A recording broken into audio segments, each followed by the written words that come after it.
이 방송은 인체에 유해한 방송이므로 숙골 노약자 혹은 자칭 어버이들은 아이팟캐스트를 이용해 다운만 받으시고 듣지 마시기 바랍니다.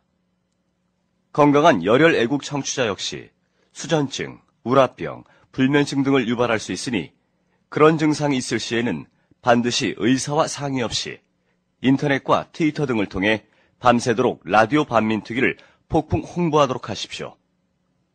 홍보로는 성이 차지 않는 애국 청취자들은 농협 352-0399-1319-43 강삑 분 앞으로 군자금을 보내주시고 다음 카페 라디오 반민특위로 망명하여 반민특위원으로서 열혈 애국 활동을 해주시기 바랍니다.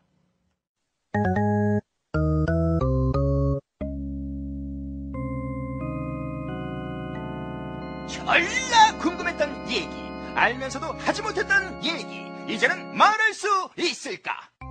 졸라 뻔히 티났던 사건, 조중동 빼고 다 아는 사실, 이제는 말할 수 있을까?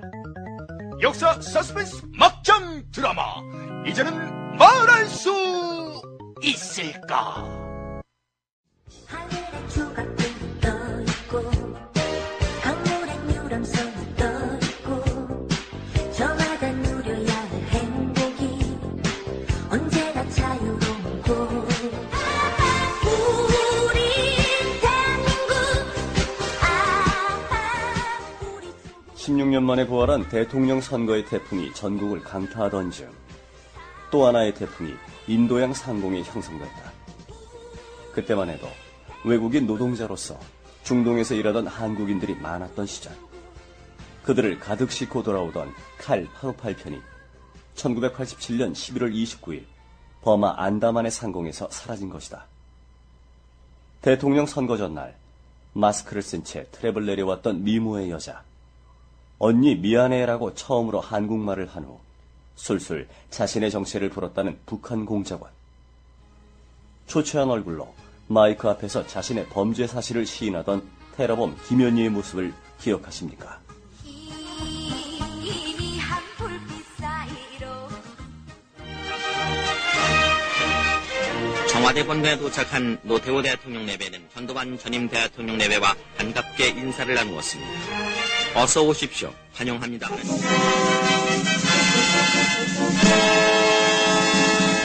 선서, 나는 헌법을 준수하고 국가를 보위하며 엄숙히 선서합니다. 1988년 2월 25일 대통령 노태우.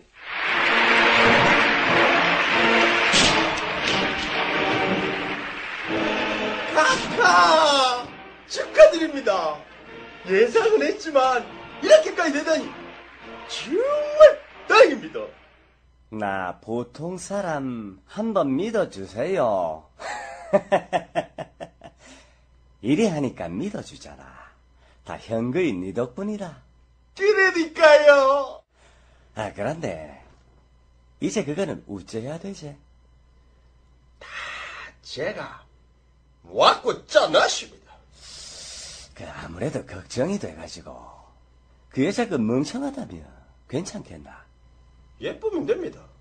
못생긴 여자가 못된 짓 하면 나쁜 년이지만 예쁜 여자가 못된 짓 하면 뭔가 아련하니 뭐 그렇게 보게 되지 않겠습니까? 뭐 파무파탈 같고 뭐 그러지 않겠습니까? 예뻐? 그래 예쁘나? 그래 괜찮겠지? 아야 그래도 영 찜찜한데 그 내가 한번 봐야 되는 거 아니야? 아이고 괜찮다니까요. 예쁘다니까. 보고 말까도 말없습니다. 그 니네 물러보라. 알겠습니다. 한번 보여드릴게요. 예. 밖에 니 들어온다.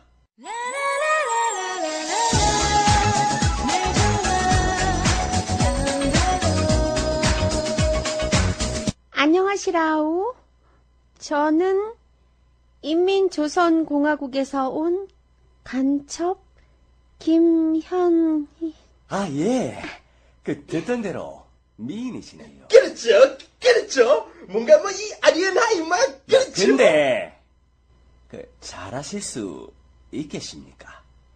한번 연습해봐야 되는 거 아니야? 연습 한번 해볼까요? 어디서 왔습니까? 저는 북괴에서 아니 조선 북한 위원회 북괴 인민공화국에서 조선민주주의 인민공화국이라 해야지. 미안해.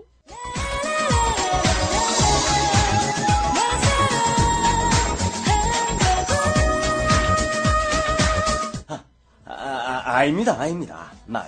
그럴 수 있지요. 다시 해봅시다. 조선민주주의 인민공화국. 저는 조선인민민주주의 아니, 조선민주주의 인민공화국.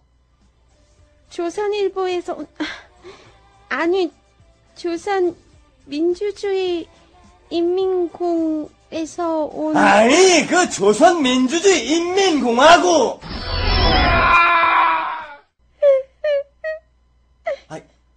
이거 왜 울고 그래요? 미안합니다. 언니 미안해.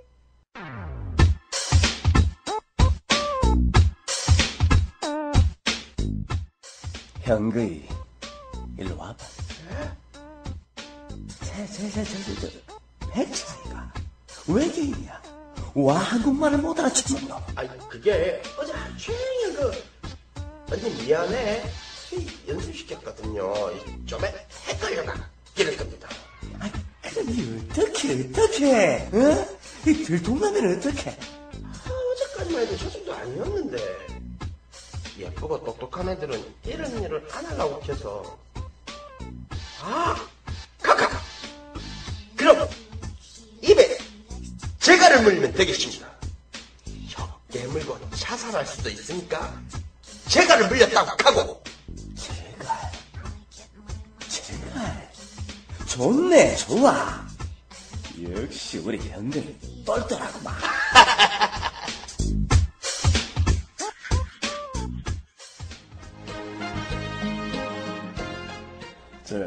현희 씨, 이리 와서 우리 손잡고 파이팅 한번 합시다. 잘하실 수 있지요? 그래요. 이리 와가. 우리 같이 파이팅 한번 합시다. 파이팅! 언니 미안해. 아픔을 달래는 여자, 고개 숙여 우는 그 여자. 예, 안녕하세요. 개념 있는 여자들의 센스다 라디오 반민특위 정의충만 선입니다. 안녕하세요. 진입니다. 안녕하세요. 문학과 풍류와 낭만을 사랑하는 분입니다. 네, 라디오 반민특위 카페 일정 광고하겠습니다. 네, 5년을 기다렸다 진보 2012 가을편. 이번엔 광주에서 하죠. 예, 그래서 이 광주 우리 대학생들과 시민 여러분이 어찌나 기다리시는지 카페에 막 글을 언제 오냐 막 올리고 난리가 났어요. 한 분. 예, 우리 산골 소녀님이라고 빨리 오라면서 막. 그래서 우리 부산에 갔을 때도 어마어마한 대학생들이 우리를 맞아주지 않았습니까? 예, 그래서 10월 26일 금요일, 27일 토요일 이틀간에 걸쳐서 진행을 하는데요. 금요일 날은 5시에 저희 라디오 반민특위가 강연을 갑니다. 5시에. 예, 그래서 또 7시 반에는 또 이정희 의원의 강연이 있고, 27일 토요일에는 애국전선 최한욱 씨, 그 다음에 우리 방송에도 나오셨던 이채연 교수님, 그리고 그 낙검수 김용민 PD, 이렇게 강연이 있어요. 근데 이 5분들 다 훌륭하신 분인데, 라디오 반민특위에 특히 구름대처럼 우리 광주 시민분들이 모여주실 거라고 저는 믿어 의심치 않습니다. 네, 그리고 11월 2일 날 라반특 학예회가 있어요. 그래서, 해화역으로 오시면 되고, 저희가 연극이 7시 반부터 시작을 하는데 끝나고 우리가 학예를 짧게 대선 전에 우리 힘을 모으는 자리로 깜찍한 저의 어떤 장기와 함께 할 거니까요. 많이 모여주시고 11월 2일 소극장 10월에서 저희가 라반특 학예를 하니까 여기도 그럼 때처럼 몰려주시면 되고, 지난주에 그 리뷰에 많은 분들이 항의를 하셨어요. 한 2분 정도. 그래가지고 저한테 너무 실망했다 피아노 학원에서 애들이 피아노 치는데 애새끼들이라고 했다고 해서 제가 쿨하게 사과드리겠습니다. 애새끼들이라고 한 거. 워낙 습관인 말이라. 네. 오늘 분의 지금 목소리 상태와 이런 것이 유독 거치네요. 어제 술을 너무 많이 먹었어요. 그러니까 얼굴에서 전반 알코올기가 뚝뚝 묻어나고 있어요. 네.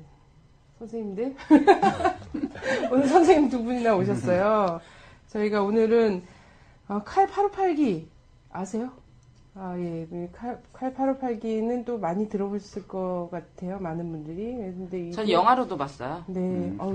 지난주에 이어서 계속 영화로 접하고 아무것도 기억나지 않아요. 않아요. 우리 엄마가 보여줬어요. 마요미? 네, 마요미. 근데 김설아 씨가 아마 주연이었을 거예요. 네. 근데 김설아 씨가 좀 이렇게 제가 생각할 땐 그 당시에 되게 미인이었는데 이제 뭐 마요미랑 뭐 생일도 똑같고 뭐 막 이런 나이도 비슷하고 공통점이 많다 이래가지고 막 되게 화제가 됐었고. 그래요? 마요미 씨가 자기 생일은 기억을 제대로 하나 모르겠네. 저기 오늘 그래서 인사를 먼저 드려야 소개를 저희가 안 하고 청주교구의 신성국 신부님께서 오셨어요.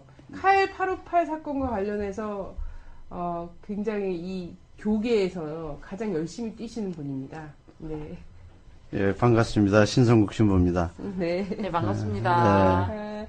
그리고 그 작가시죠. 소설 이 858기와 관련해서 관련 소설을 쓰셨는데요. 배후란 소설의 작가고 서현우 작가님 오셨습니다. 반갑습니다. 서현우입니다. 네. 아니 우리 역사상 초대 손님이 두 분인 경우는 없었어요. 그렇죠. 방청객이 두 분 이상인 경우는 굉장히 많이 있었는데 원래 오늘 저희가 주제가 칼기가 아니었잖아요. 근데 갑자기 이 신부님께서 캐나다에 계신 거죠. 캐나다 들어왔습니다. 두 달 전에. 이 책이 나왔어요. 어제 이제 출판기념회를 하셨지 않습니까? 저희가 오늘 며칠이죠? 따끈따끈한 책이네요. 네, 오늘 며칠이죠? 18일. 18일이에요. 18일인데 17일 날 그 출판기념회를 했는데 칼 858 전두환 김현희 그들은 아무 말도 하지 않았다 라는 책이에요. 그래서 이 책을 한 세 분이 공저를 하셨더라고요. 김정대 신부님이죠. 예, 신부님하고 서현우 작가님하고 신성국 신부님이 세 분이 공저를 하셨어요. 근데 얼마나 이 책에서 앞으로 일으킬 이제 파장이나 이런 것들을 어찌나 우려하셨든지 신부님께서 선수를 크게 치셨더라고요. 성경과 대희년의 정신으로 쓴 칼 858기 진실찾기. 이게 서문이야. 그래서 정말 이 기독교 정신과 이런 것들을 크게 이제 뒷배경으로 하고 밀고 나가시겠다 이런 거를. 많은 초조불안과 이런 것들이 담겨 있어요. 저는 서문을 보면서 진실찾기의 어려움이 서문에 많이 담겨져 있다 이런 생각이 듭니다. 특히나 올해가 이 칼기 사건이 일어난 지 25년이 되는 해잖아요. 아직도 진실이 오리무중에 있는 상황이라는 게 정말 또 듣는 이로 하여금 가슴을 아프게 하죠. 네. 이 계속 이제 칼 858 진상규명 시민대책위에서 활동을 계속 두 분이 다 하시지 않으셨습니까? 예. 지금도 이 유족분들하고 같이 계속 활발하게 활동하고 계시죠? 예. 예. 어떤 활동을 좀 하시는지. 이제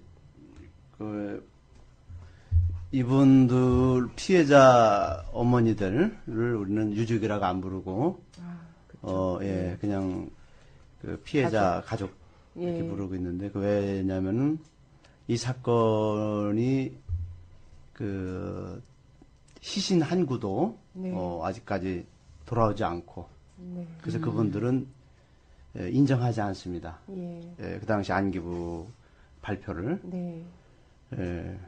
그래서 이분들이 25년이라는 이 긴 세월을 지금도 진실 규명을 요구하면서 활동하는 이유는 당시 전두환 정권에서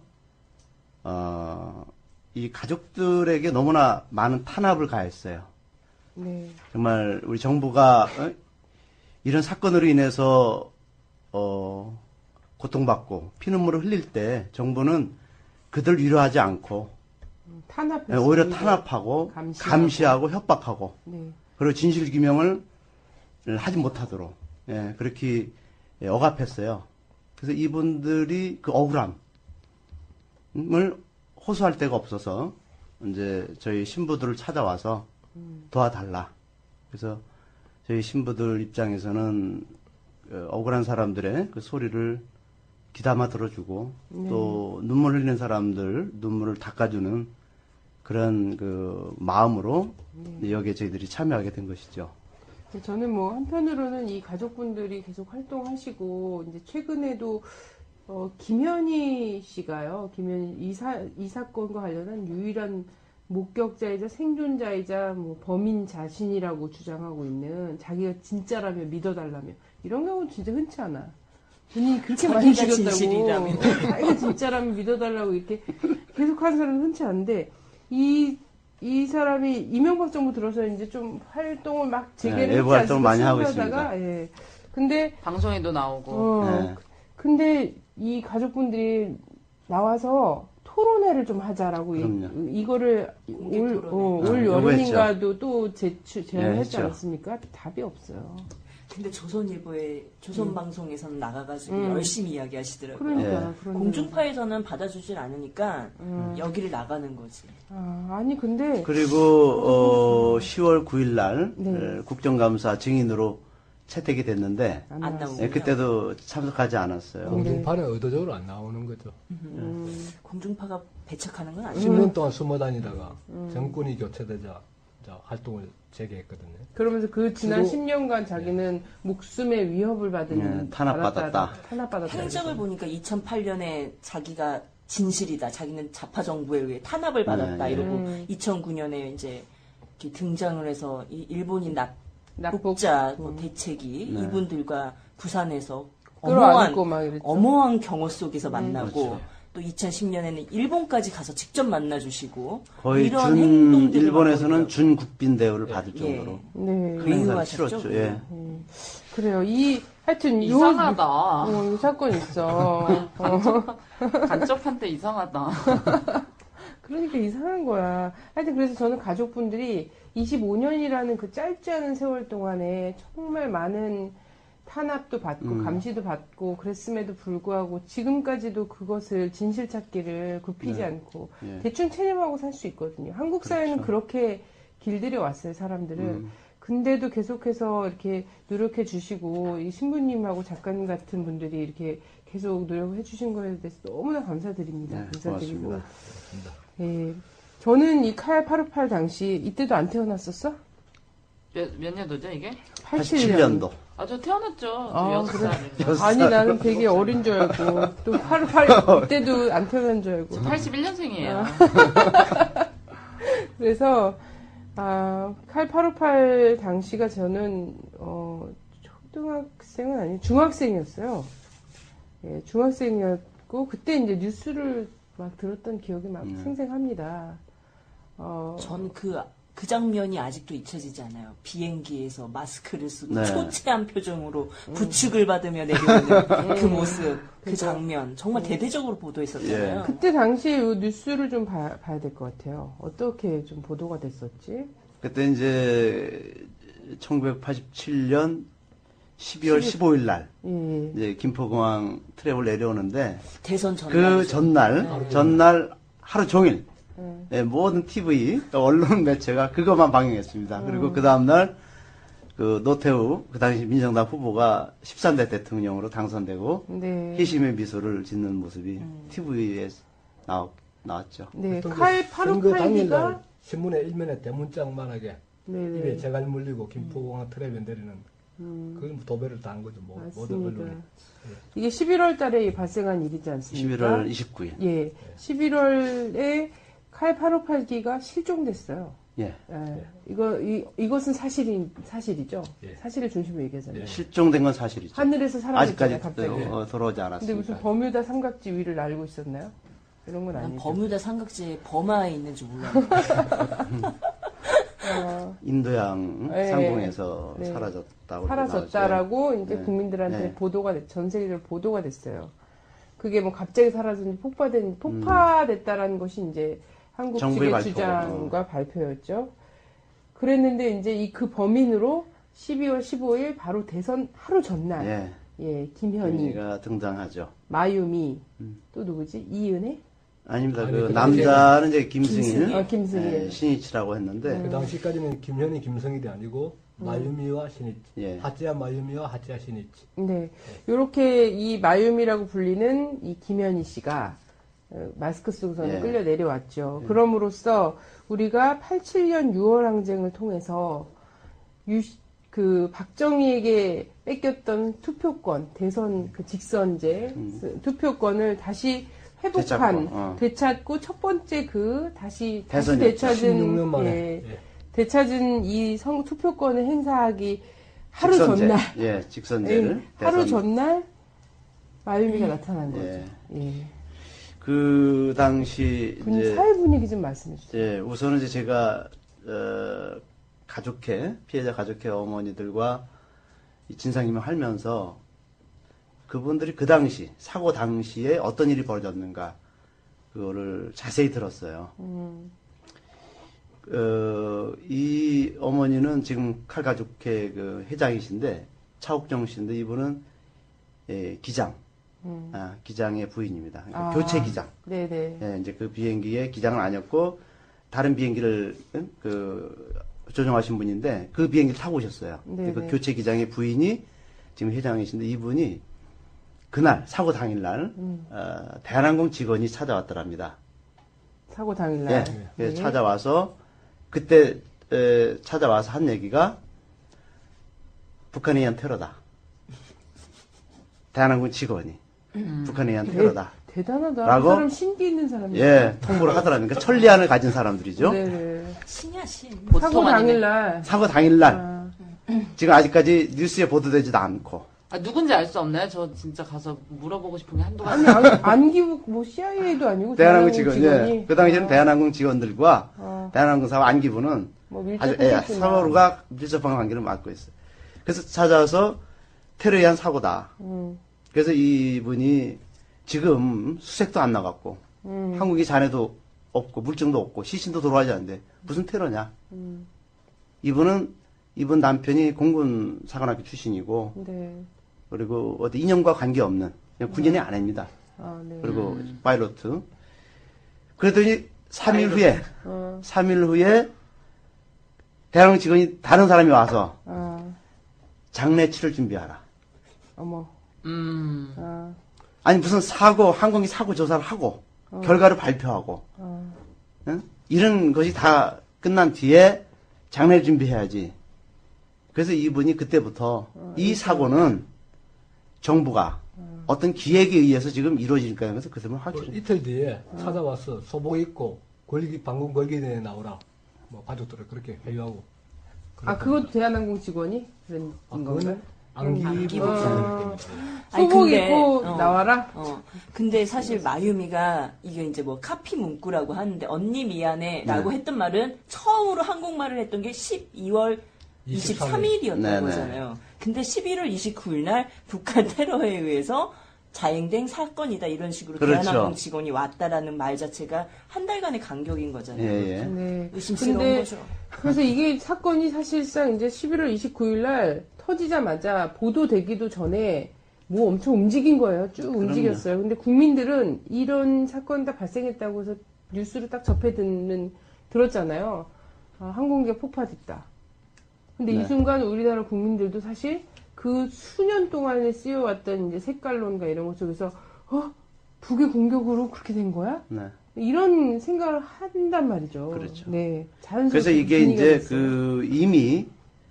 이미 이분들은 이 가족회 이분들은 벌써 이것은 정부가 어떤 목적을 가지고 지금 그 기획된 시나리오대로 움직인다는 것을 확신을 했어요. 그리고 11월 30일 날, 그 다음 날입니다. 이제 이 사고가 난, 그 다음 날, 대한항공 회장, 그 당시 회장, 그 조중훈 회장이, 버마로 가서, 그 다음 날. 버마로 가서 뭐라고 발언하냐. 폭탄 테러라는 발언을 해요. 그건 방콕에서. 방콕에서?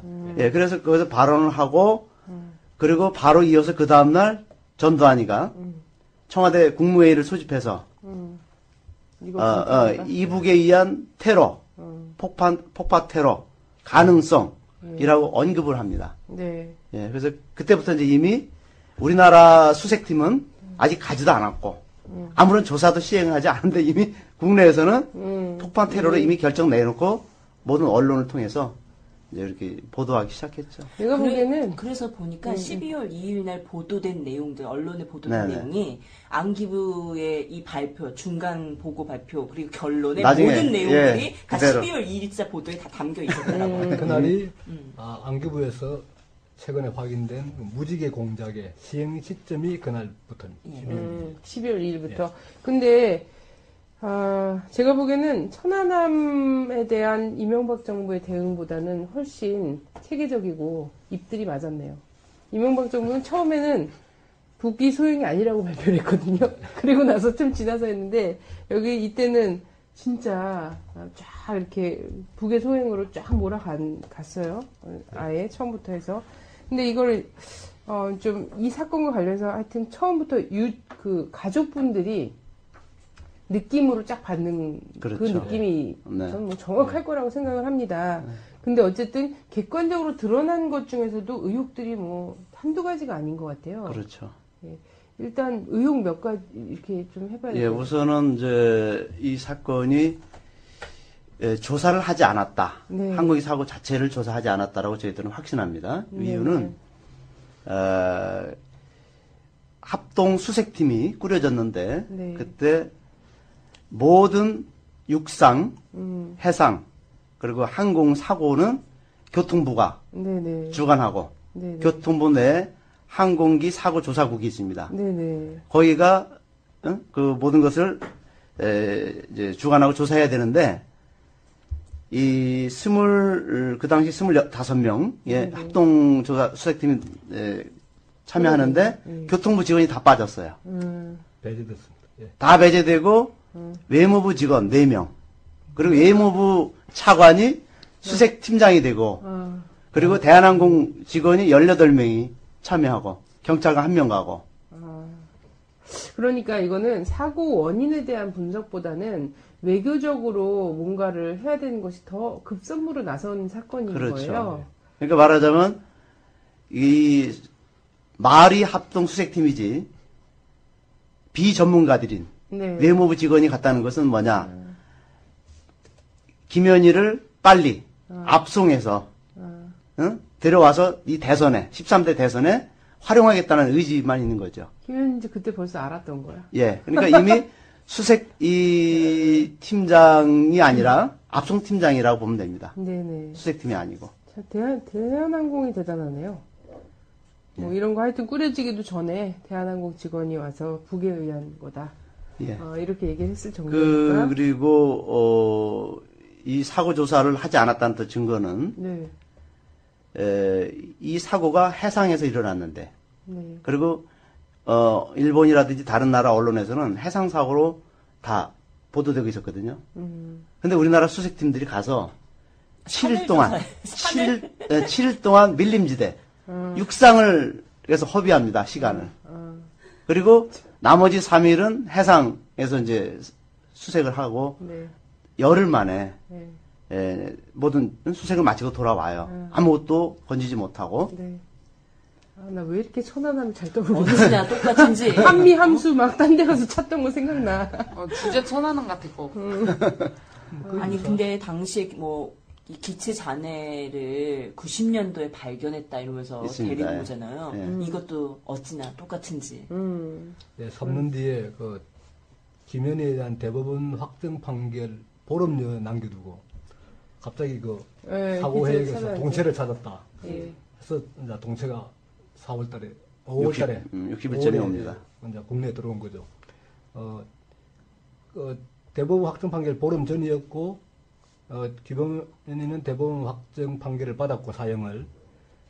재밌는 건 김현희는 1심에 사형을 받고 2심을 사형받고 3심을 사형받았지만 단 한 번도 감옥에 살이를 하루도 한 적이 없습니다. 그럼 어디 가서 생활했나요? 안기부 아닌가 우리나라 이 있습니다. 사법부로 이상하다. 사법 체제에 완전 유리한 거거든요. 놀았구나, 내가 놀았어. 김현희보다 더 나쁜 사람이야? 그래. 나는 감옥에, 나는 왜 이렇게 감옥에 안 보내? 가면 좋은 데잖아. 그러니까 놀고 있었던 거지. 올해 동체가 이제 국내에 수령했는데 이걸 국가수의 감정을 의뢰해 보니까 아무런 폭파한 적이 없습니다. 그냥 바다 밑에서 뭐 하나 꺼내온 거예요. 모두가 지금. 마모와 압축으로 변형된 흔적, 고의로 뭐 망치로 두드렸다든가 이런 마모와 압축으로 변형된 흔적 외에 어떤 폭파 흔적도 없다. 라는 결론에 내렸는데. 네, 근데 이게 858기 동치라는 건 모르는 일인 거야. 그것도 모르죠. 네. 지금 거기 사라져 버렸습니다. 이상하다. 그것도 없어졌어요? 네, 다 폐기시켰습니다. 국가수가 아니, 그럼 안기부에 중요한 증거물 왜 해수해 가라고 폐기시켜? 감정 이상해. 이후에 해수해 가라고 몇 차례나 걸쳐서 통보를 했지만 안기부가 아무런 그 반응이 없자 고무상에 처분해 버린 거죠. 이렇게 아니 지금 전국에 계신 고물상 분들 중에 그걸 보유하고 계신 분들은 나중에 역사적으로 중요한 증거들을 라디오 보낼 수 있으니까 그러니까 방송으로 이 연락주세요. 안기부가 그렇게 폭파됐다라고 국민들에게 이런 수사 발표하고 또 그걸 밑으로 해놓고 막상 그 증거물, 네. 증거물을 자기들이 폐기시키고 네. 지금 남은 증거물은 이 김현희가 보관했던 그런 심지어는 껌종이까지 보관하고 있어요. 김현희가 입수시계. 그러니까 이거는 국민들을 손톱 우롱하는 거죠. 얼마나 우롱하고 국민들에게 사기를 쳤는지 정말 저는 이 사건의 9년 동안 이 사건의 자료와 이제 온갖 진상규명 활동하면서 정말 우리가 어떤 시대를 살았는가. 네. 정말 이 전두환 정권이 얼마나 우리 국민들을 대상으로 이제 사기치고 정말 우습게 알았는가. 그 안기부가 우리 국민들을 어떻게 바라봤는가. 네. 여기에 이 칼 858기는 곧 전두환입니다. 아니, 결론이 전두환이에요. 예, 맞아요. 그래서 전두환이 등장하고 이렇게 대통령이 됐을 마지막 때 이제 노태우가 됐죠. 아니 그 전에 네. 등장하고 이제 대통령이 됐을 때 그 미국 대사가 한국인은 지새끼들과 같아서 누구가 되든 상관없다 이렇게 얘기를 한 거잖아요. 네. 똑같은 인식을 하고 있었던 거지 전두환도. 그러니까 되기도 전부터 광주에서 한 몇천 명 죽이고 된 거잖아요. 되잖아요. 그러니까 우리가 NLL 편을 했잖아요. 그러고 나서 바로 그 다음 주에 NLL로 난리가 난 거예요. 모든 언론이. 그래서 이제 사람들이 NLL의 종편에서도 요즘 NLL 무슨 특집 같아요. 맨날 그분 나오셔가지고 그 단식하셨던 분 있잖아요. 얼굴 이상하게 생긴 분. 나와서 막 NLL 얘기하시고 막 그러시던데 칼기도 이제 우리가 얘기하면은 이제 다음 주부터 이 칼기가 이 대선 전국에 엄청난 사건이 될 거라고 저는 생각을 합니다. 네. 네, 그럴 거라고 생각이 돼요. 자, 그래서 이게 어쨌든 사건 조사를 하지 않았어요. 그리고 블랙박스는 지금도 못 찾았잖아요. 근데 원래 항공기 사고가 나서 블랙박스 찾기가 그렇게 어려운가요? 그런 예는 거의 없죠. 네. 이상하다. 제가 아는 바 찾아냈죠? 대부분 다 찾아내는 거죠. 네. 이 당시에 정영근, 네. 옛날에 한나라당 목주 정영근. 목주 정영근이가 네. 이 당시 안기부 수사단장으로 네. 있었거든요. 이분이 이 사건의 직접적인 수사 책임자입니다. 네. 수사 지휘서상에 있었습니다. 더욱더 확실해지네요. 그 이름만으로. 예. 근데 이 정영근이가 인터뷰에서 2003년도 2000 인터뷰에서 이렇게 얘기합니다. 왜 블랙박스를 찾지 못했냐? 이제 그러니까 칼 858기 블랙박스를 못 찾은 이유는 그 사고 해역, 미얀마 해역의 그 수심이 그 사고 지점 수심이 2에서 3,000m, 2, 3,000m로 수심이 깊었고 그리고 초속 300m의 빠른 물살로 수색이 어려웠기 때문이다. 그런데 조류가 초속 300m의 물살이라면 거의 폭포가 낙하하는 속도입니다. 네네. 그럼 거기 어떻게 돼요? 그런 바다가 없어요. 제가 수심이 70m라면서요. 아니. 예, 근데 나중에 정영근 씨는 나중에 저희들이 이걸 다 확인했습니다. 어디 간 거야? 어디 우선은 잰 거야? 나야가라 사고 지역 수심은 그러니까 정부 발표한 그 지역의 수심은 70m. 네, 70m로 나왔고요. 2, 3,000m는 거짓말이고 초속 300m면 제가 캔사스 살았거든요. 네네. 거기에 토네이도가 불어요. 그보다 더 빠른 속도의 조류의 속도가. 아니 그 정도 되면은 사실상의 원심력이 작용해서 바닷물이 밖으로 나가야 되는 거 아니에요? 예, 그러니까 이런 사람들이 이 사건을 수사하고 예. 이걸 발표했으니 이 칼 858기 모든 수사는 국민과 과학의 수준을 늘 무시해 이 사람들은. 그러니까 천안함 때도 그렇고 이 칼기 사건도 그렇고 나는 이 사람들이 왜 이런 말도 안 되는 그런 거를 막 얘기할까? 얘기해도 언제나 덮어주기 때문이야. 그래서 나는 이런 생각도 했어.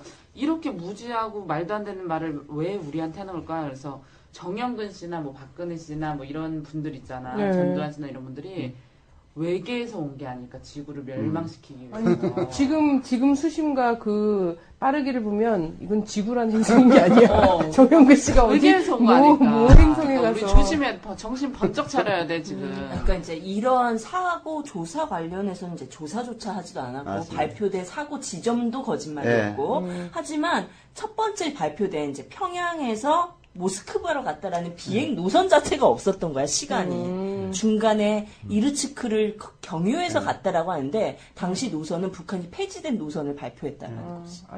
수사 첫 시간부터 잘못된 발표를 하고. 폐기라기보다는 그 시간대가 없었죠. 예, 직항이었다면서요.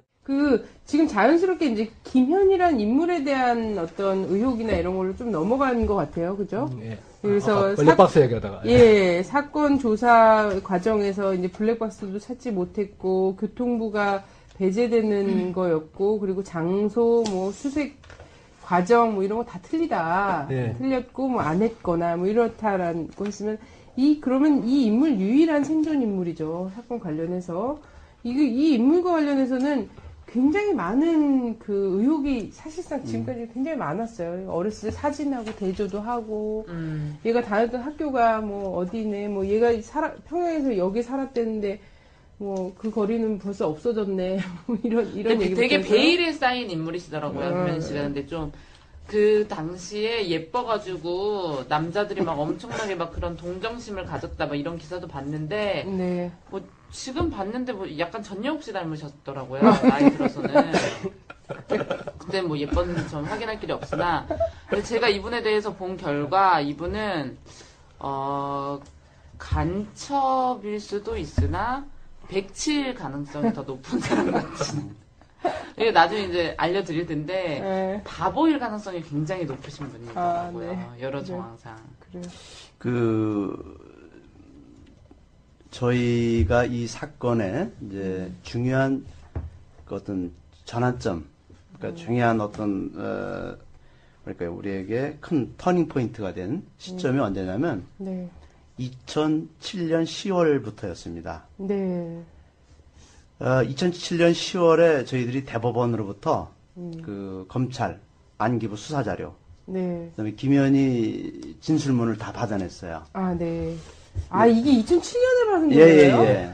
만일에 이거를 6년 만에. 6년의 소송 끝에 받아냈어요. 검찰이 악랄하게 계속 항소를 해요. 정보 공개를 하지 못하도록. 그러나 대법원에서는 저희들에게 공개하도록 판결을 해줘서 받아내서 그때부터 김현희의 실체가 정확하게 드러났습니다. 그러니까 실제 이제 김현희는 진짜인가 가짜인가를 정확하게 이야기해 줄 수 있는 증거가 드러났어요. 그 전까지만 해도 저희들은 어떤 그 신문 관련 언론 보도 내용과 우리 갖고 있는 자료는 없었습니다. 근데 이제 김현희 진술문과 그 수사 기록들이 수사 재판 기록을 정확하게 김현희가 누군지를 우리에게 알려줄 수 있는 그런. 왜 그 처음에 2001년에 검찰에 요청을 했는데, 그럼 기록은 사건 그 가족회에서 이제 요청을 했기 때문에 보통 모든 이 형사 사건의 이해관계자 아닙니까? 그러면 사건 기록을 공개하게 돼 있거든요. 그런데 그걸 뭐 요청을 거부하니까 2002년에 이제 소송이 들어갔습니다. 5년 동안에 대법원 3심을 거치면서 기록을 이제 받게 되었거든요. 기록을 보니까 그때서야 왜 검찰이 이 기록을 끝까지 공개 안 하려고 하는 이유가 뭔지 명명백백하게 드러났더라고요. 이게 과연 수사 기록이고 재판 기록이냐? 이것으로 어떻게 공소 유지가 되고 어떻게 유죄 판결이 내릴 수 있냐? 도대체 이해할 수가 없는 나름대로 본인들이 그 써놓은 시나리오에 맞게 진술서를 쓰게 했을 텐데도 허점은 엄청나게 발견이 된 거예요. 그죠? 뭐 누더기죠, 한마디로. 네, 누더기죠. 그래서 그 전에는 사실상 이런 거였단 말이죠. 바로 그 화동이 그 뭐 이제 북에서 내가 어렸을 때 꽃을 준 화동으로 이런 역할을 했다. 뭐 이러면은 이제 그 사진 찾아보고 우리가 이 사진이 김연희가 아닌데? 뭐 이런 정도의 의혹이었다면 그 전까지는요. 네. 그렇다면 이제는 2007년 이후에는 이제 진술 기록에서의 그렇죠. 딱 차이를 네, 딱 네. 보면서 다 분석하면서 비교하면서, 아, 이 사람은 가짜가 아닐까라는 그 심증을 굳힐 수 있는 이제 심증이 아니라 물증이 이제, 나오죠. 이제 저희들은 이제 확증이 나왔어요. 그러니까 네. 그 전에 이제 이 확증을 이제 진술서를 이제 이야기하시는데 그 전에 사진 논란은 네. 김연희가 자기다라고 주장한 건 네. 북한에 진짜 자기가 나타난 거지. 김연희가 아니라 그 사진의 주인공이 자신 직접 나서서 내가 그 화동이다라고 이야기를 하니 더 이상 너 주장을 왜 내 사진 갖고 너래? 이러면서 나타난 거잖아요. 그러면서 더 이상 이 사진을 가지고 자기라고 주장할 수 없었던 거죠. 맞아. 그 사진이 이제 결정적으로 김연희가 거짓말신 게 드러난 이유가 네. 귀 모양. 그렇죠. 예, 자기가 맞아, 지적한 저도 그 봤어요. 여자가 귀 모양이 도톰한 사람이에요. 끝부분이. 그래서 김연희의 귀는 칼귀입니다. 어쩜 이름도 칼기야? 칼기. 그러니까 칼기인데 깃볼이 없는. 예, 깃볼이 없고 그래서 그 북한에서 그 당사자가 나와서 네. 자기 귀 모양과 똑같이 증명을 했고 그다음에 옆에 서 있는 화동 소녀들 네. 그 사람은 어디 중학교 몇 학년 친구들. 누구 이름까지 다 알려줬어요. 그러나 네. 김연희는 그 옆에 있는 몰라. 친구들 이름을 전혀 몰라요. 그래서 결국은 김연희의 거짓말이 드러나고 그다음에 국정원에서도 인정했습니다. 네. 시인했어요. 그 사진이 아니다. 네, 그 사진은 김연희가 착각했- 착각했고 그리고 그 사진은 물증이 아니다라고. 김연희가 수사관이 사진을 보여주자. 어머 선생님 이 사진을 어디에서 구했어요? 이거 우리 집에 있는 것하고 똑같아요. 이렇게까지 외계인이야. 얘기했으면서. 그리고 이제 그 당시 그 안기부가 수사 발표할 때 가급적이면 김연희는 북한 여자라는 것을 그래서 어떤 물증을 계속 제시하기 위해서 그런 것들을 그런 거짓들을 계속 제시했던 거죠. 안기부가 국민들이. 무리했어. 예. 내가 보기에는 그 사진 꺼낸 거는 안기부가 무리했고. 그러니까 일만 열면 거짓말을 하니까 우리는 계속적인 의혹을 제출해서 의혹이 한 400여 가지가 넘는다고. 그 외에도 뭐 네. 김연희 관련 뭐 모든 그 북 관련은 전부 다 입증된 바 같고 또 대부분이 거짓으로 드러났습니다. 아, 나 진짜 이 여자가 왜 얼마나 백치냐면은 그 진술서에 이렇게 표기를 막 해놓은 이 책 이름 뭐죠? 이거는 칼북이 조사 분석. 칼기의 폭파 사건 종합 분석 보고서에 의하면 백서예요, 네. 백서. 우리- 근데 여기 백서도 네. 사실은 김연희의 진술에 다 의거한 거잖아요. 뭐 맞춤법 틀리는 거는 기본이고, 근데 이제 뭐 북한에서 와서 맞춤법을 틀렸다, 뭐 이렇게 얘기하는 게 아니라 이렇게 남의 걸 베껴 쓴 거야. 그러니까 베껴 쓰다 보면은 우리가 글씨를 빼먹거나 그렇죠. 아니면은 뭐 이제 미음 받침을 이응으로 예. 본다거나 이런 거거든요. 근데 거의 어찌나 생각 없이 베꼈는지. 완전 백치야. 그리고 우리도 이렇게 국어 시간에 그걸 배우잖아요. 이제 북한이랑 남한이랑 쓰는 단어가 다르다. 근데 얘는 다 남한 단어를 남한 써. 단어 썼습니다. 그리고 북한 단어를 쓴다고 뭐 실내화를 실내화로 막 쓰는데 사실 북한도 실내화라고 쓰는 거야. 뭐 이런 거부터 시작해가지고 뭐 보통 이상한 게 아니야. 제가 지난 9월 30일 날 네. TV 조선에서 김연희 그 대담하는 프로를 봤습니다. 근데 그걸 보면서 물론 제가 TV 조선을 보는 사람은 아닌데 네네. 김연희가 도대체 무슨 말을 할까 그죠. 궁금해서 봤어요. 예, 저도 마찬가지입니다. 김연희 빠시잖아요. 예, 그런데 너무 웃기는 게 네네. 거기서 자기가 중국말, 자기는 중국통이다. 네네. 그래서 중국말을 잘한다. 이거를 이제 거기서 해요. TV 조선에 나와서. 자기는 이제 한국에 압송되고 나서 12월 15일 날 압송되고 8일 동안은 한국말을 전혀 쓰지 않았다. 중국인처럼 행세하려고 중국말만 썼다. 네. 그러니까 한국 그 수사관들이 중국 전문가를 불러다가 자기를 조사시킬 정도로 이렇게 자기는 했다.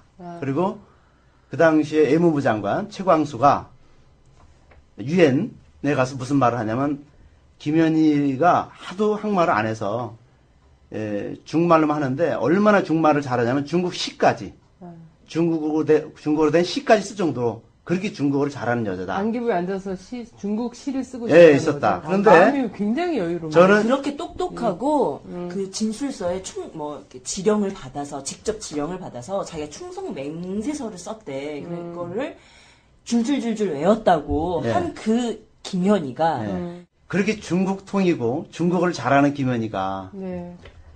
어떤 문제가 생겼냐면요. 이게 거짓말이 드러났어요. 그 자기가 잘하는 지인들 중국에서 1년 동안 광저우에서 중국어 실습했고 교육받았거든요. 근데 그 지인들 이름이 한문으로 돼 있는 게 있어요. 이 한문으로 된 걸 김현희가 한글로 중국식으로 옮기는 게 아니라 예, 우리 그런데 중국어를 잘하는 우리 분이 있어요. 자기의 네, 중국 통이거든요. 예, 그렇습니까? 근데 그 자기 지인들 이름을 다 틀려요. 네. 예를 들어서 최국강이거든요. 한문으로. 이 사람을 차국강으로 읽고 네. 당길명이라는 여자 이름을 당결명. 예. 또 어떤 데는 당재명. 이 중국 예, 원음도 아니고 한자조차 한자 우리음도 아니고 한자조차 읽지 못하는 여자입니다. 그리고 진술할 때마다 다 이름이 근데 이거를 진짜 다르고. 보여드리고 싶어요. 어떻게 했냐면 또 얘가 진짜 웃기는 여자야. 그러니까 이게 하여튼 이 분이 나는 보통 사람들에게 이거를 했다고 하면 다 이제 이렇게 틀릴 수 있어요. 그러니까 이 사람 특별히 바보거나 특별히 백치거나 이래서가 아니라 이거 진짜 어려운 거거든요. 조선민주주의 인민공화국을 누가 이걸 제대로 할 수 있겠어요. 그렇지만 북에서 태어나고 간첩교육을 받고 당원인 김현희는 해야 되잖아. 근데 조선인민민주공화국이라고 쓰는 게 몇 차례가 돼. 더 웃긴 거 뭔지 알아? 이제 거기서 뭘 구입했냐? 바바리, 그 다음 팬티라고 썼어. 근데 팬티가 아무래도 이제 남한식 표현 같았나봐. 고치라고 한 거야.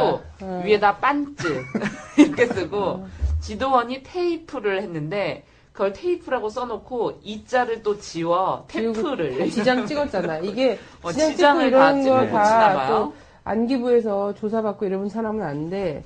찍고 지장 찍고 이러고서 아니 고치게 그렇게 하거든. 똑똑하신 이분은 자기가 당원이잖아. 당원증 번호도 모르고 자기 집 주소도 모르고 출생지도 모르고 다 다르게 다른 얘기했잖아. 거야. 소속 단체 예. 그 명칭도 계속 바뀌고. 좀 이야기 좀 조선 해주시죠. 인민민주공화국이랬는데요. 네. 단체 이름 어떻게 해요? 그 나라 이름을 못 외우는데. 김현희가 김현희가 북한 관련해서 진술한 내용들은 모든 것이 다 거짓으로 드러나왔습니다. 받은 그 훈장도 진술서에 뭐 이게 틀린 거짓이고. 게 한두 가지가 아니라 네, 네. 거의 뭐 다, 예를 다. 들면 거의 다 한 문장이 있으면 그 문장 안에서 이 오류가 너무 많이 나오는 거야. 그래서 이걸 진짜 나는 카페에 띄워야겠다는 생각이 막 들 정도로 아주 간단한 그 김현희가 북한 여자냐 아니냐냐 예. 요거를 딱 두 가지로 제가 결론을 내리면 공민증 번호를 몰라요. 주민등록번호를 예, 모른다는 거는 북한에 만 17세부터는 주민등록증이 나와요. 네네. 우리 주민등록. 공민증. 제가 외국 생활을 6년 반 했습니다. 미국하고 캐나다에 있으면서 주민등록번호 쓸 이유가 없어요. 네. 미국에서는. 예. 근데 지금도 저는 주민등록번호 다 외우고 있어요. 예. 근데 김현희는 그죠? 김일성 대학을 다녔고, 수재가 다니는 곳이잖아. 평양 그 외고 대학을 졸업하고, 그다음에 7년 8개월 동안 노동당으로부터 더 선발 받아서 해외 특수 공작원이라고 하는 김현희가 정예 공작원. 자기 공민증 번호도 모를 정도라면 네네. 이게 무슨 북한을 자기가 북한으로 입증해요. 지금 탈북자도 들어올 때 국정원에서 이 사람이 진짜 북한에 살던 탈북자냐 아니면 어떤 조선 쪽이냐 이것을 구분할 때 기본적인 것이 신원사항은 공민증입니다. 네. 이 공민증 번호를 아직까지도 수사 기록에 어디도 없습니다. 그다음에 두 번째로는 노동당 당원으로 7년 8개월 있었는데 노동당 당증 번호를 몰라요. 네. 그러니까 김현희가 TV 주소에 나와서 나는 진짜다. 나를 가짜로 모질 마라. 그러면 이런 기본적인 자기 신원부터 네. 정확하게 그죠? 명확히 밝혀주면 되는데 그런 것들은 하지 않고 나를 믿어달라. 네. 믿을 구석이 없죠. 그리고 그 두음 법칙 있잖아요. 뭐 네. 여행, 뭐 여사 이런 다 거를 틀려. 그대로 여행 이렇게 썼다가 다 려행, 여사 이렇게 나중에 다 고친다. 그리고 이제 노태우였다가 로태우. 네. 자기 소지품들을 쭉 쓰고 나중에 이제 도장을 찍게 하는데 그 소지품들이나 이런 것들 봐도 보면은 무슨 간첩이 립스틱, 뭐 이래. 립스틱, 뭐 아이라이너 이런 거 있잖아요. 파운데이션 이런 것들이 전부 그 외래어로 되어 있는 이름으로 되어 있는데 북은 스킨, 또 살결물, 립스틱, 입술 연지 이렇게 사용하거든요. 맞아요. 그게 갔다 오셨잖아요. 그렇지. 그리고 나는 김일성 종합대학 출신 사람들이다. 외국어 대학교 사람들, 이런 사람들은 이제 평양에 친구들이 많이 있는데, 다 모른대요. 근데 그걸 이제 남쪽에서 믿어주기 어려우니까 요걸로 한번 보자. 그리고 무슨 간첩 화장품 이렇게 많이 가지고 다녀. 아이라이너 용액, 아이라이너 튜브, 립스틱 튜브, 콤팩트 크림, 피부 화장 종이통, 리바이탈 팩, 파우더 콤팩트 아이섀도우. 나는 가장 이해할 수 없는 게 정말 정의 공작원으로 교육받은 사람이 바레인에서 유유자적하게 놀고 사진 찍고 막 이러고 있었어. 관광하고. 이게 말이 돼? 그 한 가지 어느 첩보 영화에서도 발견할 수 없는 일들이잖아요. 공작원이라고 하기에는 너무 그렇죠. 1988년 1월 15일 날 이제 안기부가 이 칼 858기 사건에 대한 공식 수사 발표문을 이제 내는데 그때 이제 계속해서 그 안기부에서 강조했던 게 김현희는 정예 특수공작원이다. 그러면서 그 김현희의 북한에서의 그 공작원으로서 훈련, 교육 과정을 아주 화려하게 발표하거든요. 근데 김현희가 그렇게 그 엘리트 출신, 김일성 종합대학 출신이라고 하는데 그것이 거짓말이라는 게 드러난 게 한 가지 단적인 얘기가 김현희가 해외 실습을 많이 합니다. 3차례 하거든요. 네네. 근데 어디를 가냐면 해외 실습 과정에서 유럽 쪽을 가는데 거기서 프랑크푸르트를 독일 프랑크푸르트로 가요. 거기서 자기가 진술문에 프랑크푸르트를 방문해서 베트벤 횟집과 베트벤 박물관을 방문했다고 나와요. 프랑크푸르트. 근데 프랑크푸르트에는 베토벤 연관이 없습니다. 집도 없고 기념관도 없고. 저도 프랑크푸르트 가봤어요. 네, 거기는 게테. 네. 게테 박물관만 있습니다. 게테 하우스가 있고. 엘리트 해외 실습 여기서 프랑크푸르트에서 5박 6일을 묵어요. 네. 베토벤은 외계인이야 외계인. 베토벤 고향이 본이고 그 주로 활동한 거는 비엔나가 오스트리아에 그 두 도시에만 기념관이 있습니다. 네. 그리고 더 또 한 가지 예를 들면 스위스를 방문했다 자기가. 나는 1차 해외 실습 여행 중 스위스를 방문했다. 스위스 7위에서 관광버스를 타고 눈이 온 알라스카 산까지 가서 케이블카를 타고 산정에 올라가 구경하였다. 김현희 자필 진술서. 스위스의 알라스카. 와, 대단하다. 제가 알라스카를 제가 다녀왔는데, 2번 다녀왔는데, 네. 알라스카 주에도 알라스카 산이 없습니다. 네. 예. 마운튼 알라스카를 갔다는 거잖아요, 지금. 예. 뭐지, 카페 이름인가? 이 스위스에도 알프스 산이 아닙니다. 네. 알프스 산맥이지. 그러니까 네, 네. 이런 사람이 특수정예 공작원으로 해외에 3차례 갔다 온 공작원. 아니, 김연희는 그저 원한을 보고 그냥 뺏겨 쓴 것 뿐입니다. 네네. 아유, 근데 근데 뭐 이거를- 난리 났었잖아요. 막 얘 막 무슨 어깨에 무슨 뭐 근육이 칼자국이 있고. 있어가지고 막 발목이 이만하다는 둥, 막 이러면서. 근데 그거 진술서를 진짜 좀 베꼈나 봐요. 그럼 베낀 티가 여기도 좀 많이 나오긴 하지만, 여기저기서 많이 나오긴 하지만, 어떤 거는 아까 선생님 말씀하셨는데. 어처구니 없는 게 어떤 네. 부분이냐면, 네. 이 김연희는 이거 어떤 원한을 갖고 뺏겨 쓰는데, 예, 베껴 쓴 걸로 사료돼요. 지금 이. 사료되는 게 거의 뺏겨 쓰는 게 거의 확실합니다. 네네. 안 그러면 달리 해석될 수 방법이 없으니까. 네네. 어떻게 뺏겨 쓰느냐면, 네. 이 김연희가 이 내용, 원한 내용을 제대로 인지하지도 못하고, 그냥 예. 뺏겨 쓰는 겁니다. 그러니까 바쁘게 뺏겨 쓰다가 어떤 일이 생기느냐면, 원문에 있는 한 줄을 빼먹어 버렸어요. 줄을 뛰어넘은 거예요. 예를 들면, 그래 나 한 글자는 몰라도 한 줄은 넘어. 보고 통과시켰다. 통과 후 우리의 조선려, 그 다음 이날 13시경 위인의 남녘에 이렇게 나오거든요. 조선려하고 끝입니다. 그럼 나중에 보니까 한 줄 빠졌거든요. 그 중간에 작은 글씨로 끼워넣기란 거야. 끼워넣기랍니다. 여권을 지도원에게 넘겨주고 일본 여권을 받았다. 이게 이런 경우가 허다합니다. 또 다른 부분에는 여기 또 있다. 예, 일하고 있으며 그다음 접수사 과 결혼하여 이렇게 나오거든요. 네. 그럼 뭐과 그 내용을 또 나중에 끼워넣었어. 끼워넣었습니다. 일하고 있으며 1987년 4월경 아프리카에 유학하고 돌아온 여관영과 결혼하였으나 그 과 사이에 이관영까지를 끼워넣었어. 그리고 있으며까지 쓰고는 또 떼먹고 그 다음에 다음 줄로 가서 과 이걸 자기 아유, 경험을 없었나 다시 쓰게 하지. 이걸 자기 경험을 그대로 쓰면 있을 수 없는 부분 아닙니까? 아유 안 되겠어. 한 줄 띄워보. 아니 근데 지금 근데 우리가 이렇게 우스운 게 웃으면서 보고 있지만 얼마나 진짜 웃지 못할 코미디인 거잖아요. 아니 우스운 게 이런 오류가 있었다면은 새 용지에 새롭게 써야 될 거 아닙니까? 그런데도 이런 것을 버젓이 그대로 수사 기록에 첨부해서 공소 유지에 재판을 해부했다는 자체가 저는 도저히 납득할 수 없고. 아니, 국민과 그 진실의 힘을 가볍게 여긴 사람들은 이렇게 할 수 있는데 저희는 또 앞으로 이후의 국정원은 새로 쓰게 할 것 같아요. 저희가 이런 방송을 함으로써 또 보세요. 꼼꼼하게. 자, 요즘에 워드로 쓰지 않나? 이제 환승장. 어찌나 답답한지 내가 쳐주고 싶더라. 공항 환승장을 내다 트랜짓 홀이라는 안 썼습니까? 김인희는 트랜짓 이런 이 개념에 대해서 잘 몰라요. 그러니까 바삐 쓰다 보니까 이제 트랜짓을 그냥 이제 외래어 표기법에 따라 트랜지트라고 할 수 있지 않습니까? 트랜지트라고 원안에 써진 거죠. 그걸 빠르게 보다 보니까 익숙한 트랜지스터에서 트랜지스터라고 트랜지스터에서 바꿔 비행기를 대기하고 있었다 이거죠. 이런 부분. 그 다음에 휴지통에 버렸다는 걸 휴식통에 버렸다.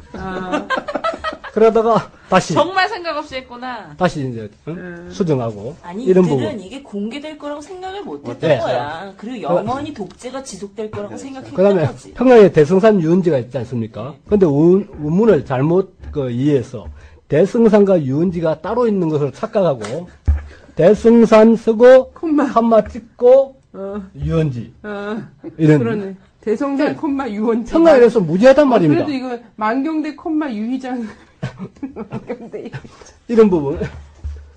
또 엄청 재밌는 부분이 어떤 부분이냐면 평양에서 출발할 때 이제 노동당 공작 지도부가 공작 장비를 줬지 않습니까? 그거 제공받았죠. 그 제공받은 그 물품 명세서를 김현희가 이제 잡혀 진수에 이제 이 기술을 하면서 평양에서 지급받은 물품 명세서에 어떤 부분이 나오느냐면 이후에 한 보름여 뒤에 바그다드에서 칼 858에 탑승할 탑승객 명부가 이미 갖고 있어. 이미 갖고 있습니다. 대단하다.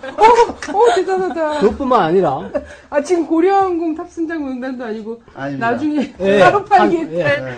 와. 또 한 것은 그때 당시 김현희가 공작 동료인 김성희가 같이 출발했지 않습니까? 평양에. 네. 그런데 평양에 출발할 때 이미 김현희의 김성일의 사체 거만서. 대단하다. 사체 거만서. 사체 거만서. 이것은 뭐냐? 이후에 바레인에서 김성일이 사망하고 바레인 당국이 한국 안기부에 넘겨준 이 명세서. 이걸 갖고 이 김현희가 아니라 이 원안을 김현희 잡힌 원안을 작성한 어떤 멍청한 안기부 요원이 멍청한 안기부 요원이 그걸 그대로 바레에서 넘겨받은 걸 쭉 적었거든. 그 북에서 받은 공작 장비의 목록에. 그걸 김현희는 아무 생각 없이 그냥 받아 쓴 거야. 뺏겨 쓴 거죠. 대단하다. 아휴, 진짜 이걸 보고 그 가족분들은 도대체 어떻게 납득이 가겠어요? 우리 그냥 이거 자기 가족한테 일어난 일도 아니고 한국사에서 뭐 비일비재한 일이고 뭐가 있겠거니 하면서도 그냥 뉴스로 지나치는 사람들은 아휴 그렇지 뭐 막 이럴 수도 있겠는데 이런 걸 자세히 들여다보는 가족분들 자세히 보실 거 아닙니까? 이걸 보면서 내 남편이 내 아들이 도대체 어디 간 거야? 누구에 의해서 어떻게 된 거야? 해명이 안 되잖아요.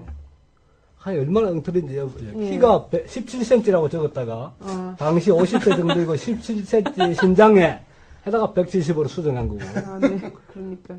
그다음 뭐 이제 처음에 진술서를 쓸 때 매해마다 처음에 뭐의 등에 대해 구체적으로 말씀드리겠습니다고 써야 될 겁니까? 말씀드렸습니다고 서두에 썼다가 드리겠습니다로 수정한다든가. 그러니까 이거는 누가 봐도 베껴 쓴 거예요. 예. 자기 평양 주소를 쓰는데 무역부 아파트인데 무역 아파트 7층 1호라고 쓰고 뭐 일본어도 되게 잘한다고 했었잖아요. 근데 일본 지명도 다 요미우리 신문인데 유미우리 신문 유미우리라고 썼다고 고치고 일본 소학기를 일본 국민학교. 뭐 작은 키에 다부진이며 해놓고 또 첨가해서 편 다부진 편.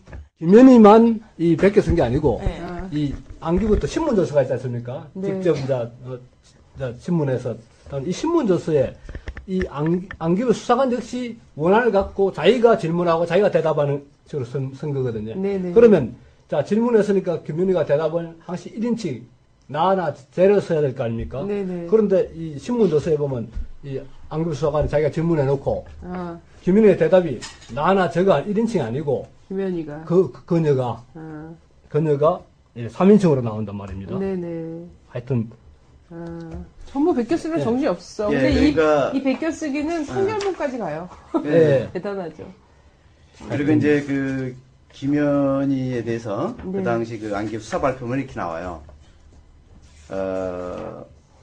김현희는 간첩 양성기관에서 밀봉 교육을 받으며 공작원으로서 강도 높은 훈련을 받았다.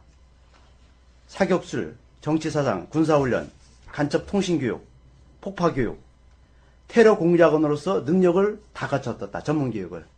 근데 김현희가 폭발물, 이 대한항공 858기에 설치한 폭발물, 이게 C4 350g, 그리고 PLX 700cc, 이거를 설치해서 대한항공을 폭파시켰다. 이렇게 안기부 발표했거든요. 네. 그런데 2007년도 10월 달에 국정원 과거사 진실위에서 네. 그거는 김현희가 진술한 바 없고 누가 갖다 붙인 김현희 진술에 의존해서 이물을 추정했다. 88년도에는 그죠? 그것이 김현희가 그죠? 그 폭약 종류를 다 진술한 것처럼 해놓고 2007년도에 와서는 이미 추정한 거로다가 말을 바꿉니다. 네. 그런데 이 PLX 때문에 안기부에 이 거짓말이 걸려들었어요. 네네. 이 PLX는 액체 포약인데 네. 피카티니 네. 이게 이제 약자입니다. 피카티니 네. 리큐드 익스플로시브에 네. 이 피카티니가 뭐냐면 미국 그 뉴저지주에 있는 미국 육군 폭약 연구소입니다. 아. 그 지명. 네네네. 예. 연구소가 예. 있는 지명. 예. 네. 그래서 이 PLX는 네. 미제 폭약입니다. 네. 미제 폭약이 북한 테러범들에 의해서 활용됐다는 게 네. 이게 상식적으로 납득이 됩니까? 네. 미국이 참 대단한 나라예요. 네. 그러면 우리가 천안함이 그죠? 글씨 1번이 네. 북한 체기 때문에 네. 북한의 어뢰에 의해서 천안함이 그 뭐 폭파됐다 그러는데 그러면 그죠? 김현희가 그 PLX를 사용했으면 미제 폭약을 사용했으면 그러면 이 테러는 미국에 의해서 저질러진 테러가 아닐까? 같은 논리로 이렇게 우리는 참 속고 살았어요. 네, 이미 추정한 그 양도 실제는 비행기를 폭파시킬 수 있는 양은 아니다. 라고 하더라고요. 김현희가 북한의 그 정예 네. 공작원이라고 이렇게 안기부 발표를 했는데 네. 7년 8개월간 테러를 위한 군사훈련을 받았다는 김현희가 네. 자신이 칼 858기 때 이용한 활용한 그 폭발물의 종류와 이름도 제대로 모르는 그런 공작원임이 드러났거든요. 그러면은 과연 그것이 믿을 만할 수 있냐? 우리가 네. 일반적으로 군대 생활에서 어떤 그런 폭약을 만진 우리 그 사람들, 군인들도 폭발물 이름 다 알아요. 그럼요. 아유, 남자들 술자리에서 그 얘기하면 지겨워 미쳐요. 근데 북한의 최고 이 테러 공작원이 네. 그 폭발물 이름도 모르고 종류도 모르겠다는 게 이걸 말이 우리가 안 되죠. 믿을 말이 안 되네.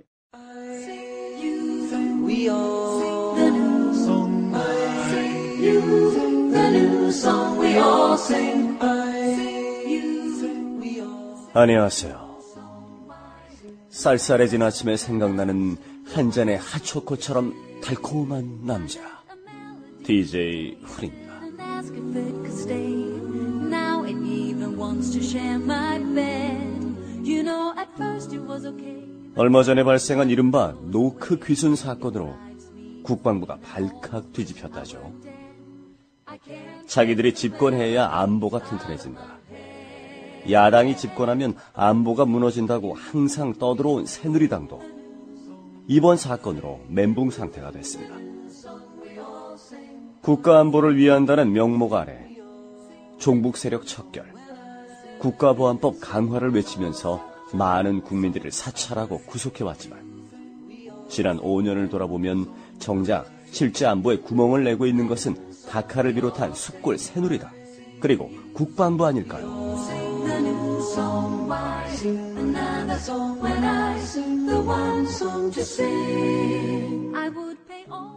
남북교류가 활발히 이루어지고 14선언을 통해 서해평화협력특별지역을 약속하던 노무현 정권과는 달리 대북 적대 정책으로 당장 내일이라도 서해에서 무력 충돌이 일어날 것만 같이 불안한 이명박 정권의 안보.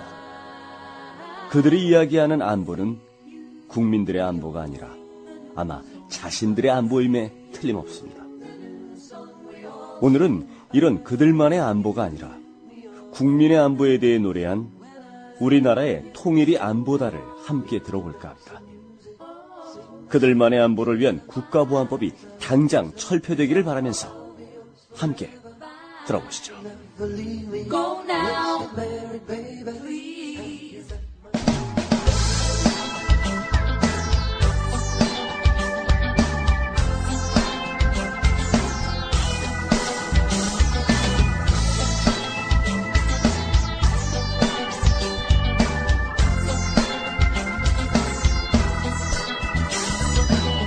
국법법이 사라지면 나라가 무너진다고 국법법이 사라지면 안보가 무너진다고 거부원 날 떠들어대는 그놈의 안보 타령에 죽어간 억울한 놈들 도대체 얼마냐 국민들을 다 죽이는 안보가 뭐가 필요해 민주주의 다 죽이는 안보가 뭐가 필요해 통일보다 앞선다는 그놈의 안보 꺼져라 통일해서 잘 사는 게 그것이 안보다 안보다 민주가 안보다 인권 존중하는 세상 그것이 안보다 안보다 통일이 안보다 우리 민족 잘 사는 세상 그것이 안보다 국법법을 당장 철폐해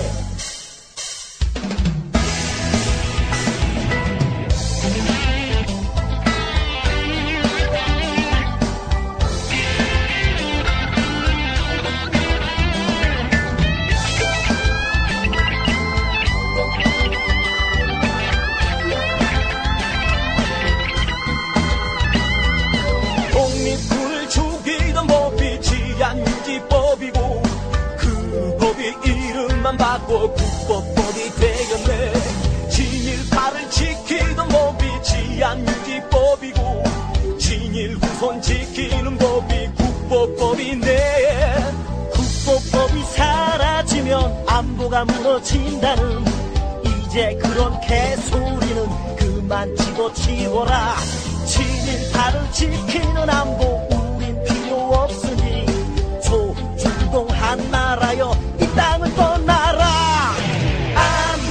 안보다 민주가 안보다 인권 존중하는 세상 그것이 안보다 안보다 통일이 안보다 우리 민족 잘 사는 세상 그것이 안보다 안보다 민주가 안보다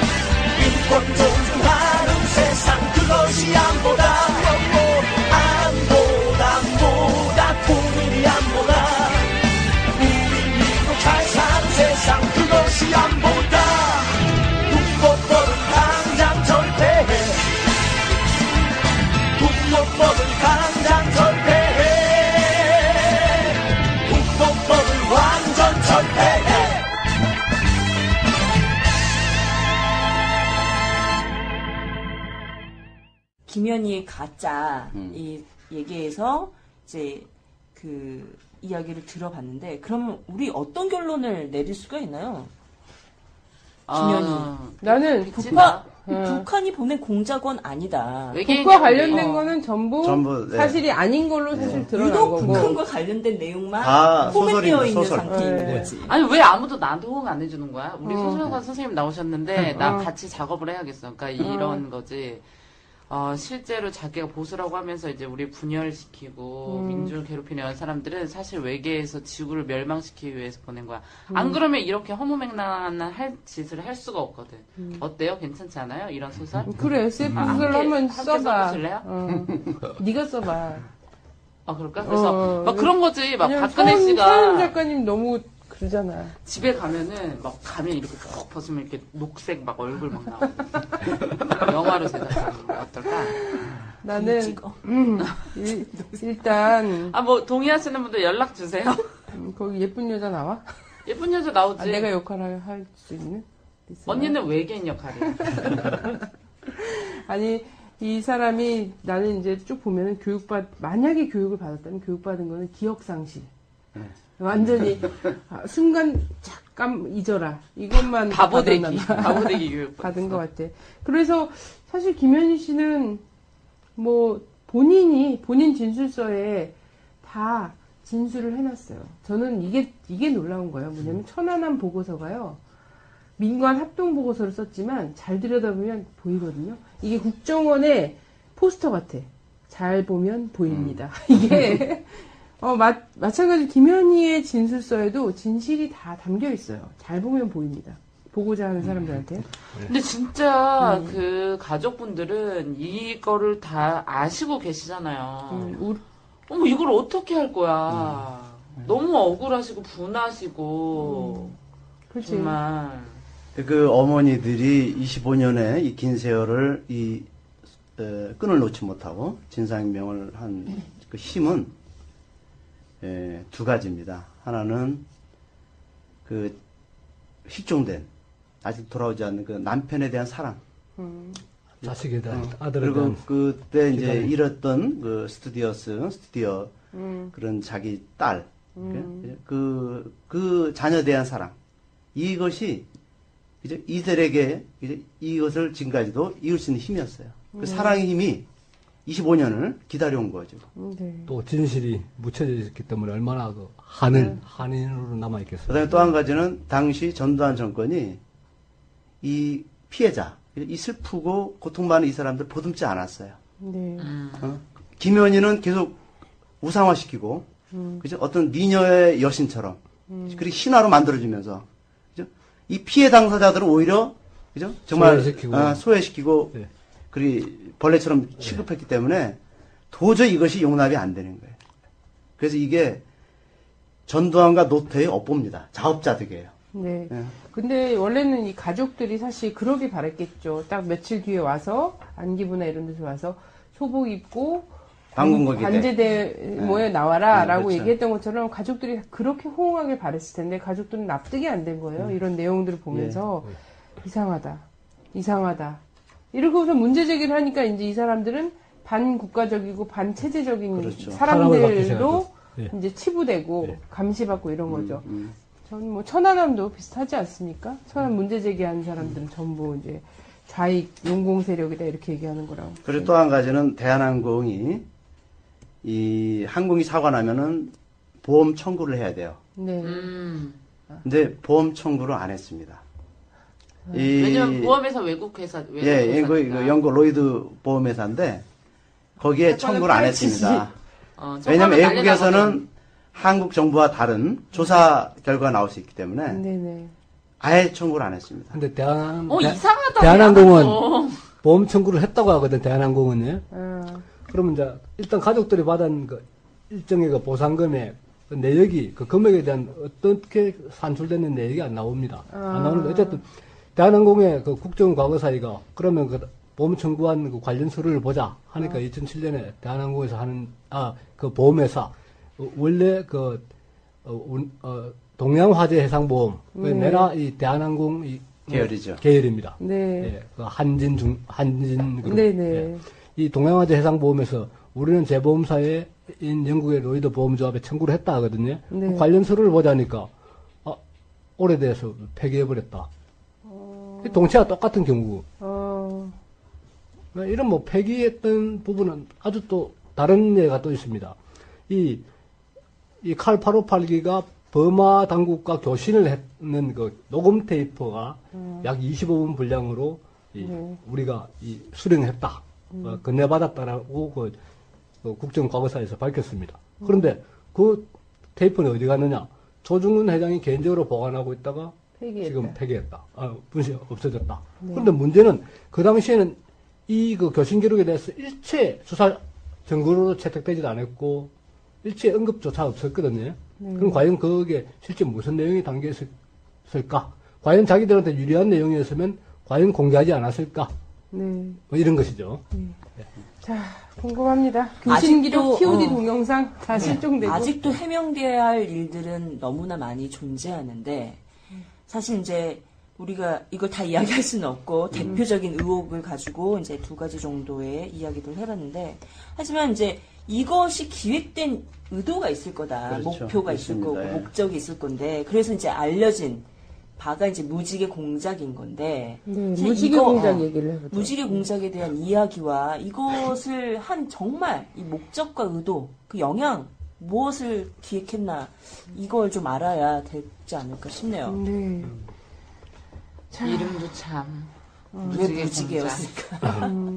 자, 무지개 공작에 대해서 아까 말씀하셨죠? 12월 2일부터의 그게 작전 개시일로 그렇죠. 되어 그 있다라고. 문건의 작성 시기가 12월 2일입니다. 네. 즉, 그 사고 발생 3일 뒤, 네. 12월 2일은 김현희, 김성애, 그 당시에 하찌야 신입지와 하찌야 마유미가 네. 바레인에서 출국하려다가 공항에서 김성희는 엄독 자살하고 김현희는 체포됐지 않습니까? 네. 바로 그 체포된 바로 그날, 그날자로 무지개 공작의 문건이 안기부가 가동이 되죠.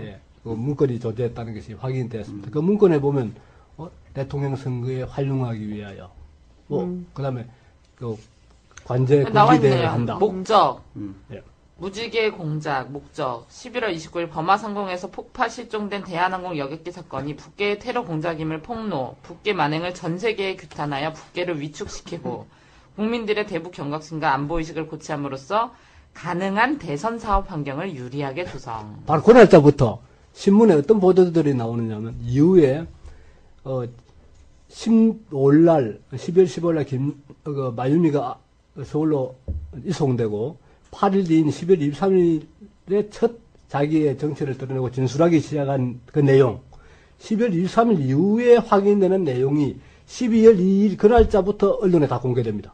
다 나옵니다. 그 어떻게 언론에 알았는지. 즉 예를 들면은 그 폭파 세팅 장치하는 시간이 9시간이라든가 뭐 어디를 오스트리아 비인가 유고슬라비아 베오그라드를 몇 박 며칠씩 경유했다는 거, 뭐 이런, 그 다음에 누구를 만났다는 거, 이런 것들이 언론에 그대로 다 보도됩니다. 그러니까 조중동이 써주고 그걸 그대로 진술서로 만들고 그리고 아니죠. 김현희도 안기부가 보도 자료를 뭐 군데군데 배포하고 그대로 베껴주고 기사를. 그러니까 김현희가 아직까지 입을 열지 않은 수사하기 이전에 수사 이전 상태인데 그 당시에 이미 한국 언론은 벌써 포기학 이름, 포기학 종류, 김현희의 외국의 행적 이게 다 이미 언론에 보도됐어요. 그 당시에 김현희는 그 음독 후 혼수 상태 네. 있을 때거든요. 근데 혼수 상태였는데 그 의사 바레인에서 그 의사가 이 여자가 독극물이 검출되지 않았는데 자꾸 쇼하고 있다. 그러니까 쇼하니까 좀 인터뷰를 해봐라 이렇게까지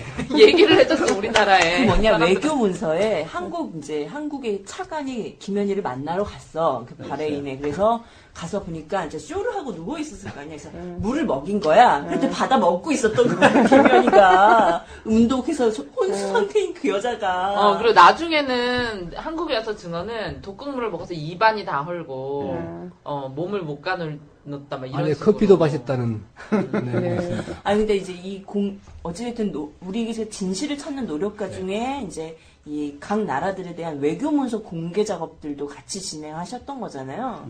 거기에 그게 상황을 어설프게 보니까 했을까? 그 공개된 외교 문서 물론 다 된 것도 아니지만 이미 사면 계획도 다 있었고 국정원, 그러니까 당시 안기부 조사 발표하기 네. 전에 사면 계획과 한국으로 압송하는 계획과 이런 것들을 다른 나라 외교관한테 다 이야기해주고 있어. 만나서 이야기하고 그런 상황이었던 거죠. 기소하기 전에 이미 사면 계획안이 무지개 공작의 그 연장선에서 다 존재합니다.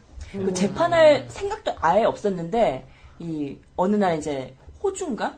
호주 외교관이 재판을 할 거냐 그랬더니 참고하겠다. 이런 식의 발언들도 결국 확인됩니다. 기소해서 재판하게 된 거는 가족들의 그 반발 때문에 그렇죠. 예. 아니 왜 이렇게 간첩한데 너그러운 거야? 그렇게 사회는- 막 한국 벌벌 떠는 사회는- 사람들이? 한국 사회는 진술한 간첩에게는 너그러워. 완전 너그러워. 어쨌든 이 사건의 특징이 사건 12월 2일 무지개 공작 시점부터 보도된 그 언론 이제 김현희가 입을 열기 전에 보도된 언론 내용들을 잘 조합하면 한 달 뒤인 88년 1월 15일 날 발표된 안기부 수사 내용, 수사 결과 내용에 일치합니다. 거기에 일치합니다. 네. 아주 특이한. 네. 예. 그러니까 기획 87년 사건이라는 거죠. 12월 2일부터 88년 5월 30일까지가 음. 무지개 공작의 계획 기간이었대요. 네. 근데 소요 예산이 1,347만 8,825원이 들었거든요. 네. 내가 볼 때는 돈이 좀 부족했어. 좀 완벽하게 이걸 했어야 되는데. 그래서 어설퍼졌어. 예산이 그래서 부족했어. 어설퍼. 내가 보기에는 그 대선 자금을 다 썼기 때문에 안기부 자금이 다 그곳에 쓰고 있었기 때문에 더 쓸 돈이 없었던 거지. 하여튼 여러 가지 마음이 급했고 뭐- 일단 국민을 좀 무시했고 뭐 무지개 공작 그 자금 자체가 당시에 대선 그 자금의 일환이죠. 사건도 근데 그렇고. 그래서 만약 이렇게 된 거는 모든 사건은 사실 누가 이 사건으로 인해서 이익을 보는가 여기 이게 풀어가는 맹점 이게 가장 큰 거지 않습니까? 그래서 여기서 그쵸. 가장 큰 이득을 본 사람은 있어요. 바로 다음날 대통령 선거를 통해서 13대 대통령이 대신 네, 노태우죠. 노통 또 하나의 노통이죠. 전체적으로 노태우 대통령. 당시의 군사 정권의 연장에 1등 공신이었죠. 네.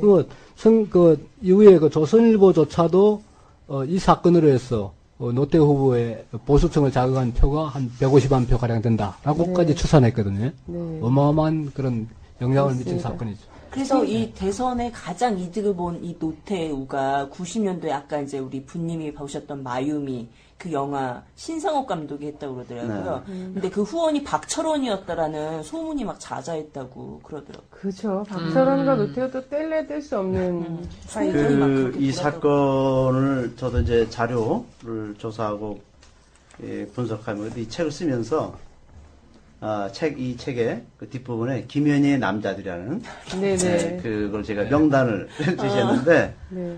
이 전두환, 그다음에 노태우, 그다음에 이제 그 정영근, 박철원, 강재섭, 최병렬, 김기춘, 이해창, 김용각 이 사람들이 이제 주된 그 핵심 멤버들인데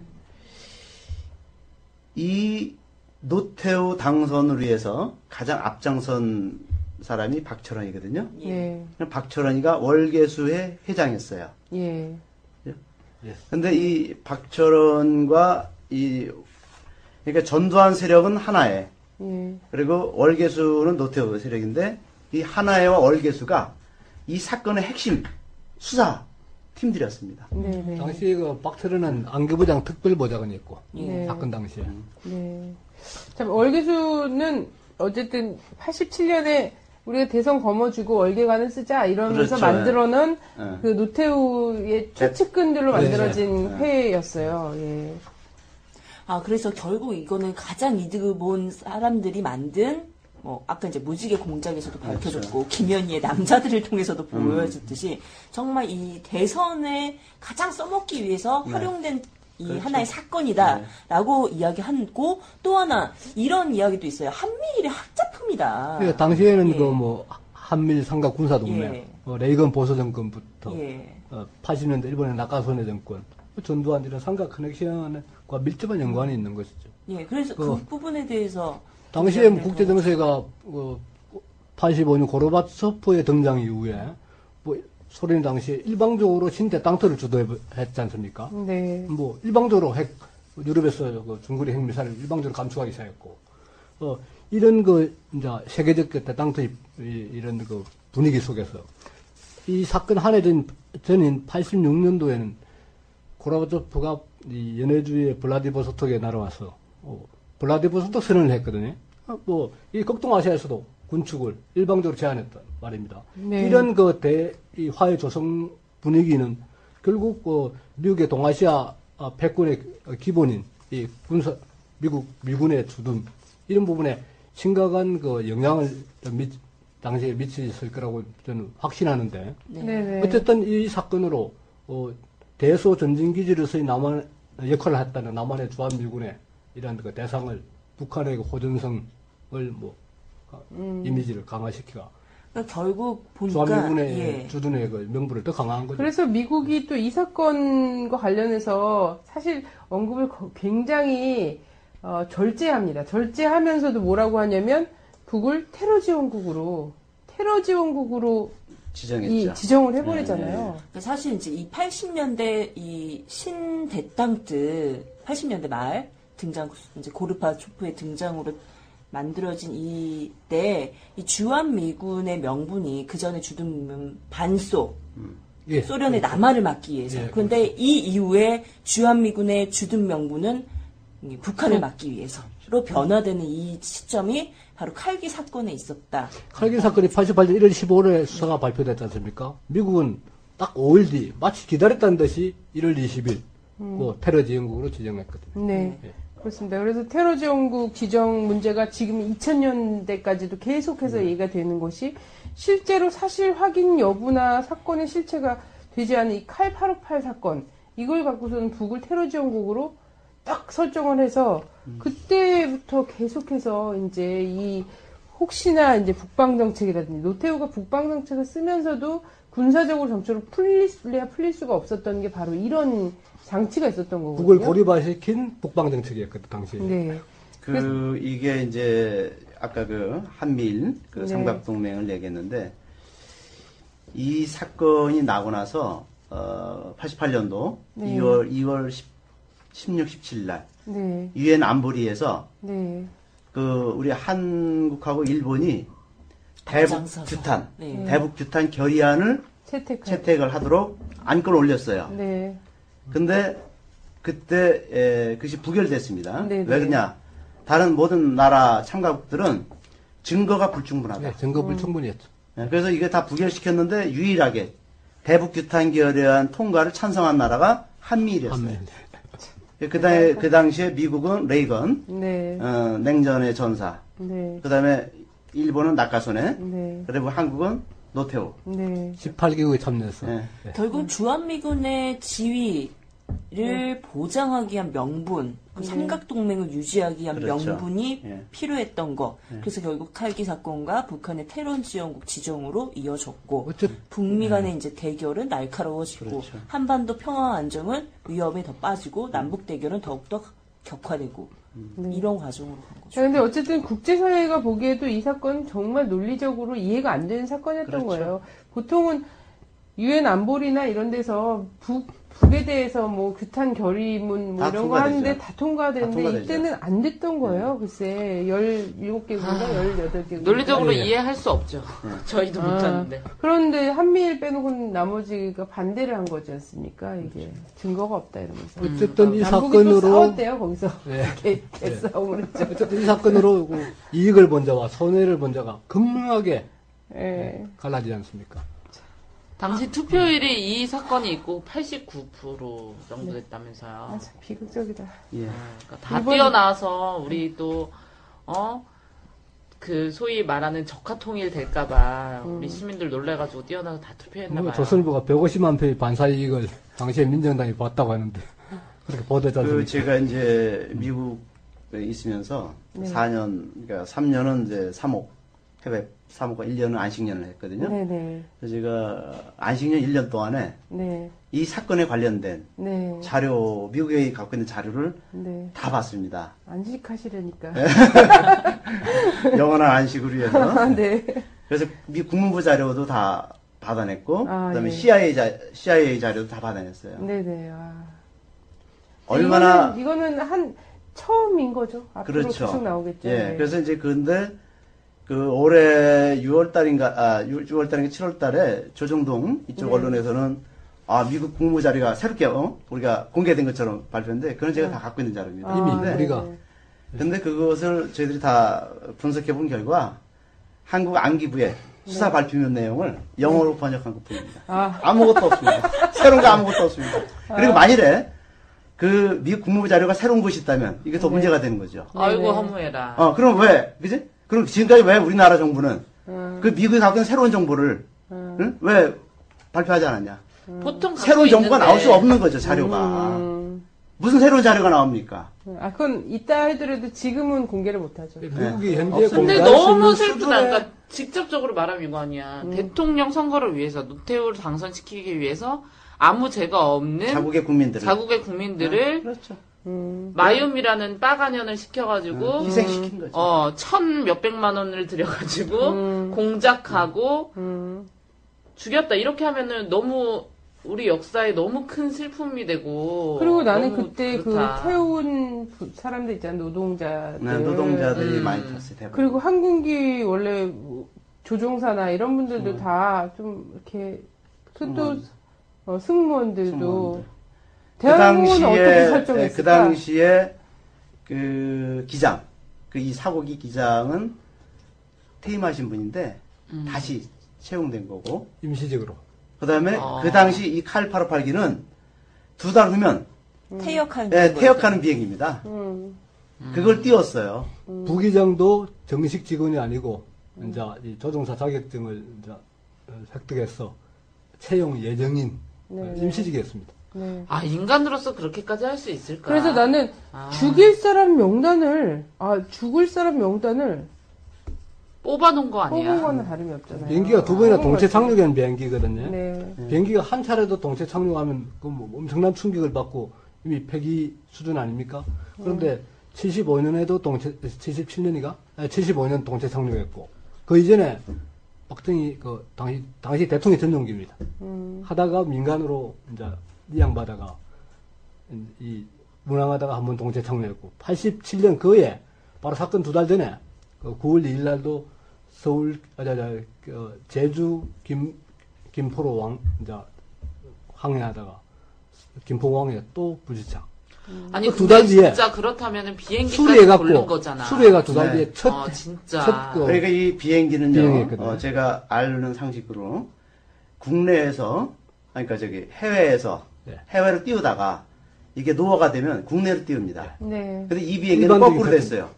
국내에서 띄우다가 수리 후 첫 해외로다가 띄웠습니다. 이런 비행기는 없어요. 근데 그렇다면 진짜 나쁘다. 해외 취항의 첫 비행 때거든요. 그때가. 그래서 살생부를 작성을 했다는 거예요. 정말 아무 연관도 없지만 죽어도 크게 문제가 되지 않을 사람들로만. 저는 이래서 가족들이 진짜 이해를 못하고 있는 거다 이런 생각이 들고요. 근데 이 진상규명이 어쨌든 아직도 요원하지 않습니까? 이게 그래도 노무현 정부 시절에 국정원 이쪽에서 진실위원회, 줄여서 진실위원회라고 하면 될까요? 여기서 했는데도 밝혀진 게 별로 없잖아요. 그냥 안기부 사건 자료의 재판이다 이 정도. 그렇죠. 결과가 나왔죠. 예.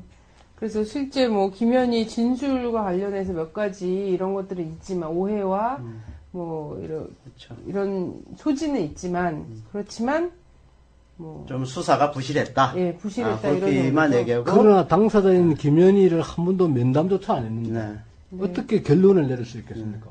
전 그건 결론을 보류했어야 된다고 아니 오래 생각합니다. 김현희 씨도 그래도 또 이상해. 잊지 말래 칼기 사건을. 자기가 사람을 그렇게 많이 죽여놓고 반성하는 태도를 좀 갖추고 살아야 되는데. 조사에 협조하지 않고. 예, 김현희 씨가 대통령 사면받은 그 이유는 북한의 그 범죄, 테러 범죄를 고발하고 역사의 증인으로 네가 계속 해야 된다. 그러면 김현희는 국가기관이 부를 때, 이번에 국감 같은데, 그다음에 피해자 어머니들이 공개 토론회 요청할 때 다 나와서 증인으로 돼야 돼요. 그래서 자기가 사면받은 그렇죠. 사면받은 그 이유를 하는 건데 절대 나오지 않고 오직 조선일보, 월간조선, TV조선 제기된 의혹에 대해서는 해명하지 않고 반국단체 구로다 그 쌍케이 신문 그 사람하고만 대담합니다. 제기된 의혹에 대해서는 완전 외면하고요. 아니 오로지 그 자기가 왜 이런 국감이나 이런 데 나오지 않느냐에 대해 이유를 물어봤더니 자기가 공개되면 자기 자식들이 이런 사건을 알게 될까봐 슬프기 때문에 미친년 영화까지 다 어머니로서 찍었는데 할 수가 없다라는 이유를 개소리야. 대면서 하는데 그 TV조선에 나와서는 자기 그 자식들과 함께 찍은 사진을 공개하고 이러고 있더라니까 앞뒤가 안 맞는 책도 막 엄청 많이 냈잖아요. 네. 나도 그거 읽었어. 나도 여자가 되고 나도 싶어요. 여자가 되고 싶어요. 읽었어요. 근데 그래요. 근데 저는 이게 이제 그리고 칼기도 그렇고 천안함도 그렇고 강기훈 유서대표 사건도 그렇고요. 순순히 진실이 밝혀지기는 멀었어요. 먼 게 뭐냐면 이걸 담당했던 사람들이 아까도 뭐 김현희의 남자들 봤지 않습니까? 지금도 대한민국의 실세들이에요. 대한민국의 실세들이고 지난번에 우리 강기훈 유서대표 사건에서 지금 당사자가 가난 말기로 돌아가실 지경이 됐는데도 인정 안 하고 있지. 대법원 판결을 계속 미루고 있잖아요. 뭐냐면 최고위급에서 이 사건을 조작하고 했던 사람들이, 기획했던 사람들이 다 쥐고 있거든요, 아직도. 나는 대한민국은 천천히 조각조각 진실이 밝혀지기에는 참 힘든 나라다. 뭔가 일거에 지금까지 묻혔던 모든 진실이, 저는 이 칼기도, 천안함도, 강기훈 유서대표 사건, 인혁당 사건, 막 이런 것들 다 일거에 한순간 다 뛰쳐나올 수밖에 없다라고 생각이 됩니다. 그 사람들 탁 채워야 되잖아. 근데 문제는 이러한 노력들, 이런 것들을 뒤집어 엎기 위한 시도들이 지금 나타나고 있다. 이런 생각이 들거든요. 조금씩. 네. 이걸 우린 또 신북풍이라고 할 수가 있지. 네. 그래서 나 박근혜 씨한테 약간 그래도 감사하는 부분도 있어. 대선에 뛰쳐나와 주셔가지고 너무 이런 것들이 이제 막 쏟아져 나오고 있는 측면도 있다. 이거 너무 억울해서. 그래서 이제 어떡하냐. 어제 저희들이 출판 기념회 하면서 이제 그 질문자가 저에게 그럼 어떻게 하면 이것이 이제 진실이 밝혀지고 또 이런 것이 다 국민들이 알게 되냐. 그래서 제가 그런 얘기를 했어요. 첫 번째로는 국정원이 그 과거 안기부가 수사 발표한 내용 이것을 국민들이 다 믿길 바래요. 세뇌시켰어요. 그죠? 네. 북한에 의한 테러, 김현희 테러범. 근데 국민들이 좀 진실을 제대로 좀 알아서 또 저희들이 낸 책, 이런 책들 좀 보고서 관심을 갖고 많이 알리는 거, 그것이 이제 중요하고요. 국민 여론을 확산시키는 거. 그 다음에 두 번째로는 좋은 정권, 그죠? 정말 이 과거사 청산을 할 수 있는 정권을 우리가 창출해야 이런 묻혀진 진실들을 다 진상규명이 될 거라고 보기 때문에 올해 또 대선이 우리 그 대책위 차원에서 매우 중요한 대선이라고 봐요. 전 이제 이 사건도 20일 전에, 물론 이제 보고서에 따르면은 12월 2일부터라고 공장이 나왔지만, 제가 보기에는 그 전부터 이미 기획된 거를 문서에 쓴 시간이 그렇죠. 12월 2일인 것 뿐이지. 그러니까 지금도 준비되고 있다라는 것들, 우리가 경각심을 가지고 또 다른 칼기 사건이 나타날 수 있다.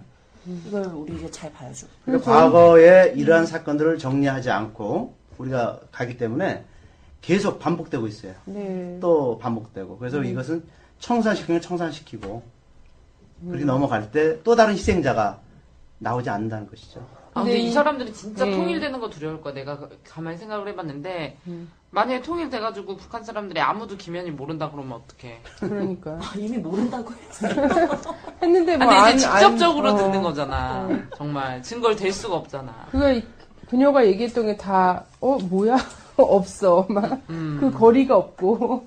근데 저는 북풍이라는 것이 엄청 쏠쏠했단 말이죠. 이때도 조선일보 추산 150만의 표를 땡겨왔다라고 얘기하고, 실제 보수, 그리고 안보 위기를 느낀 사람들이, 다시 군부가 필요해.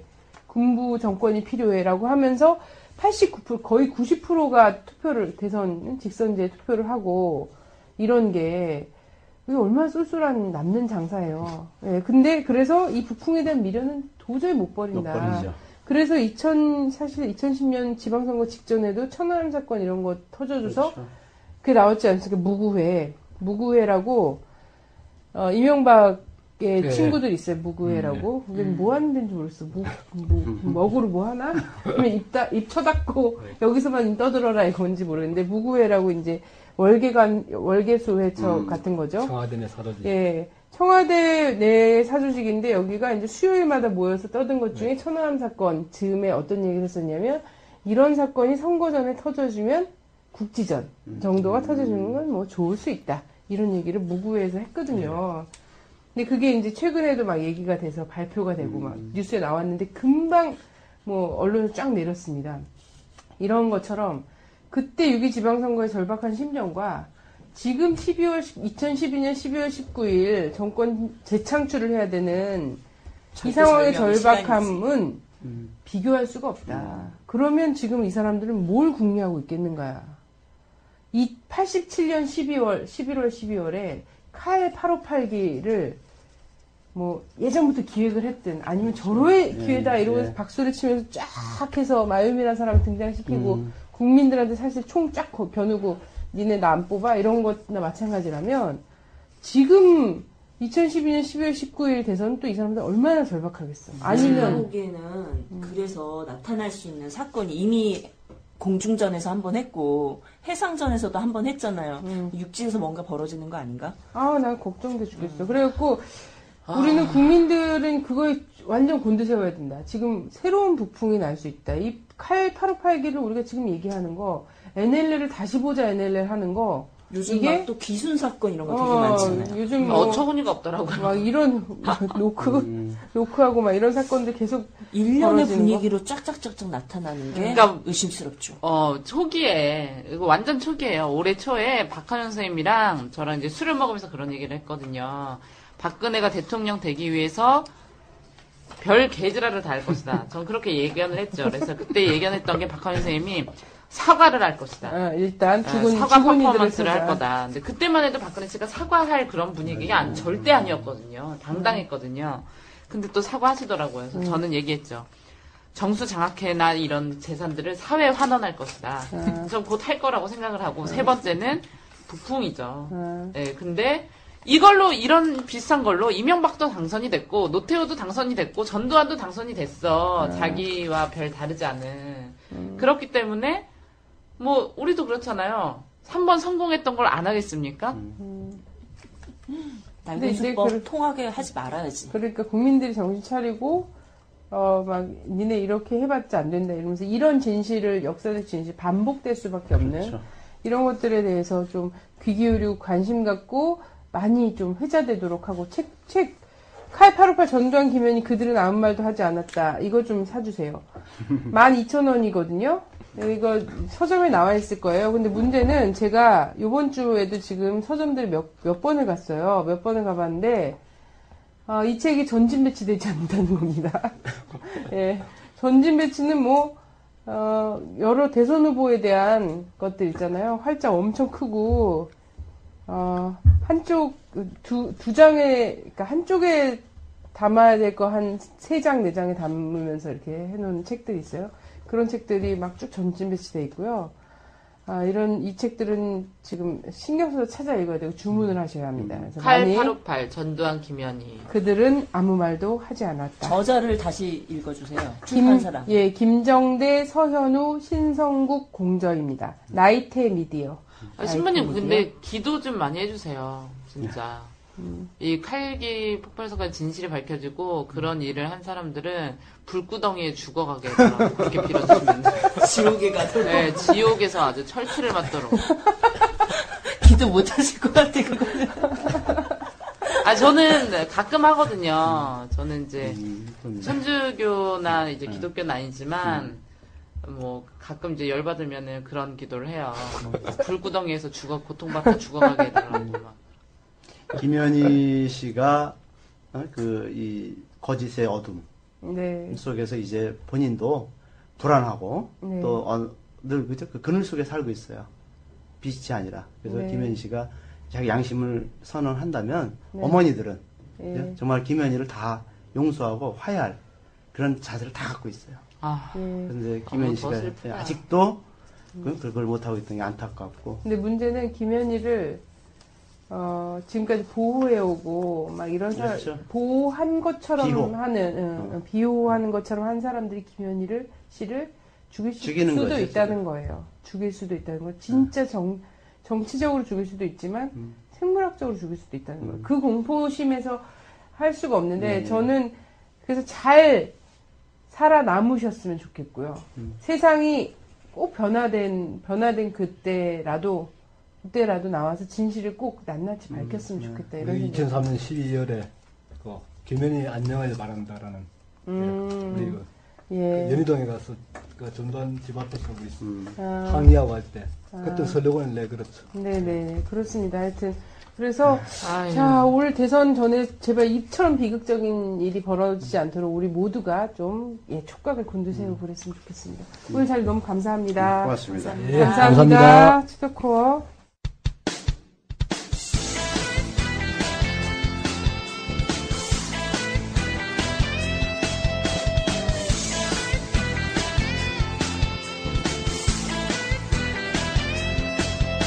조선일보 서정주 박정희까지 일본 놈의 충성스런 앞잡이일 때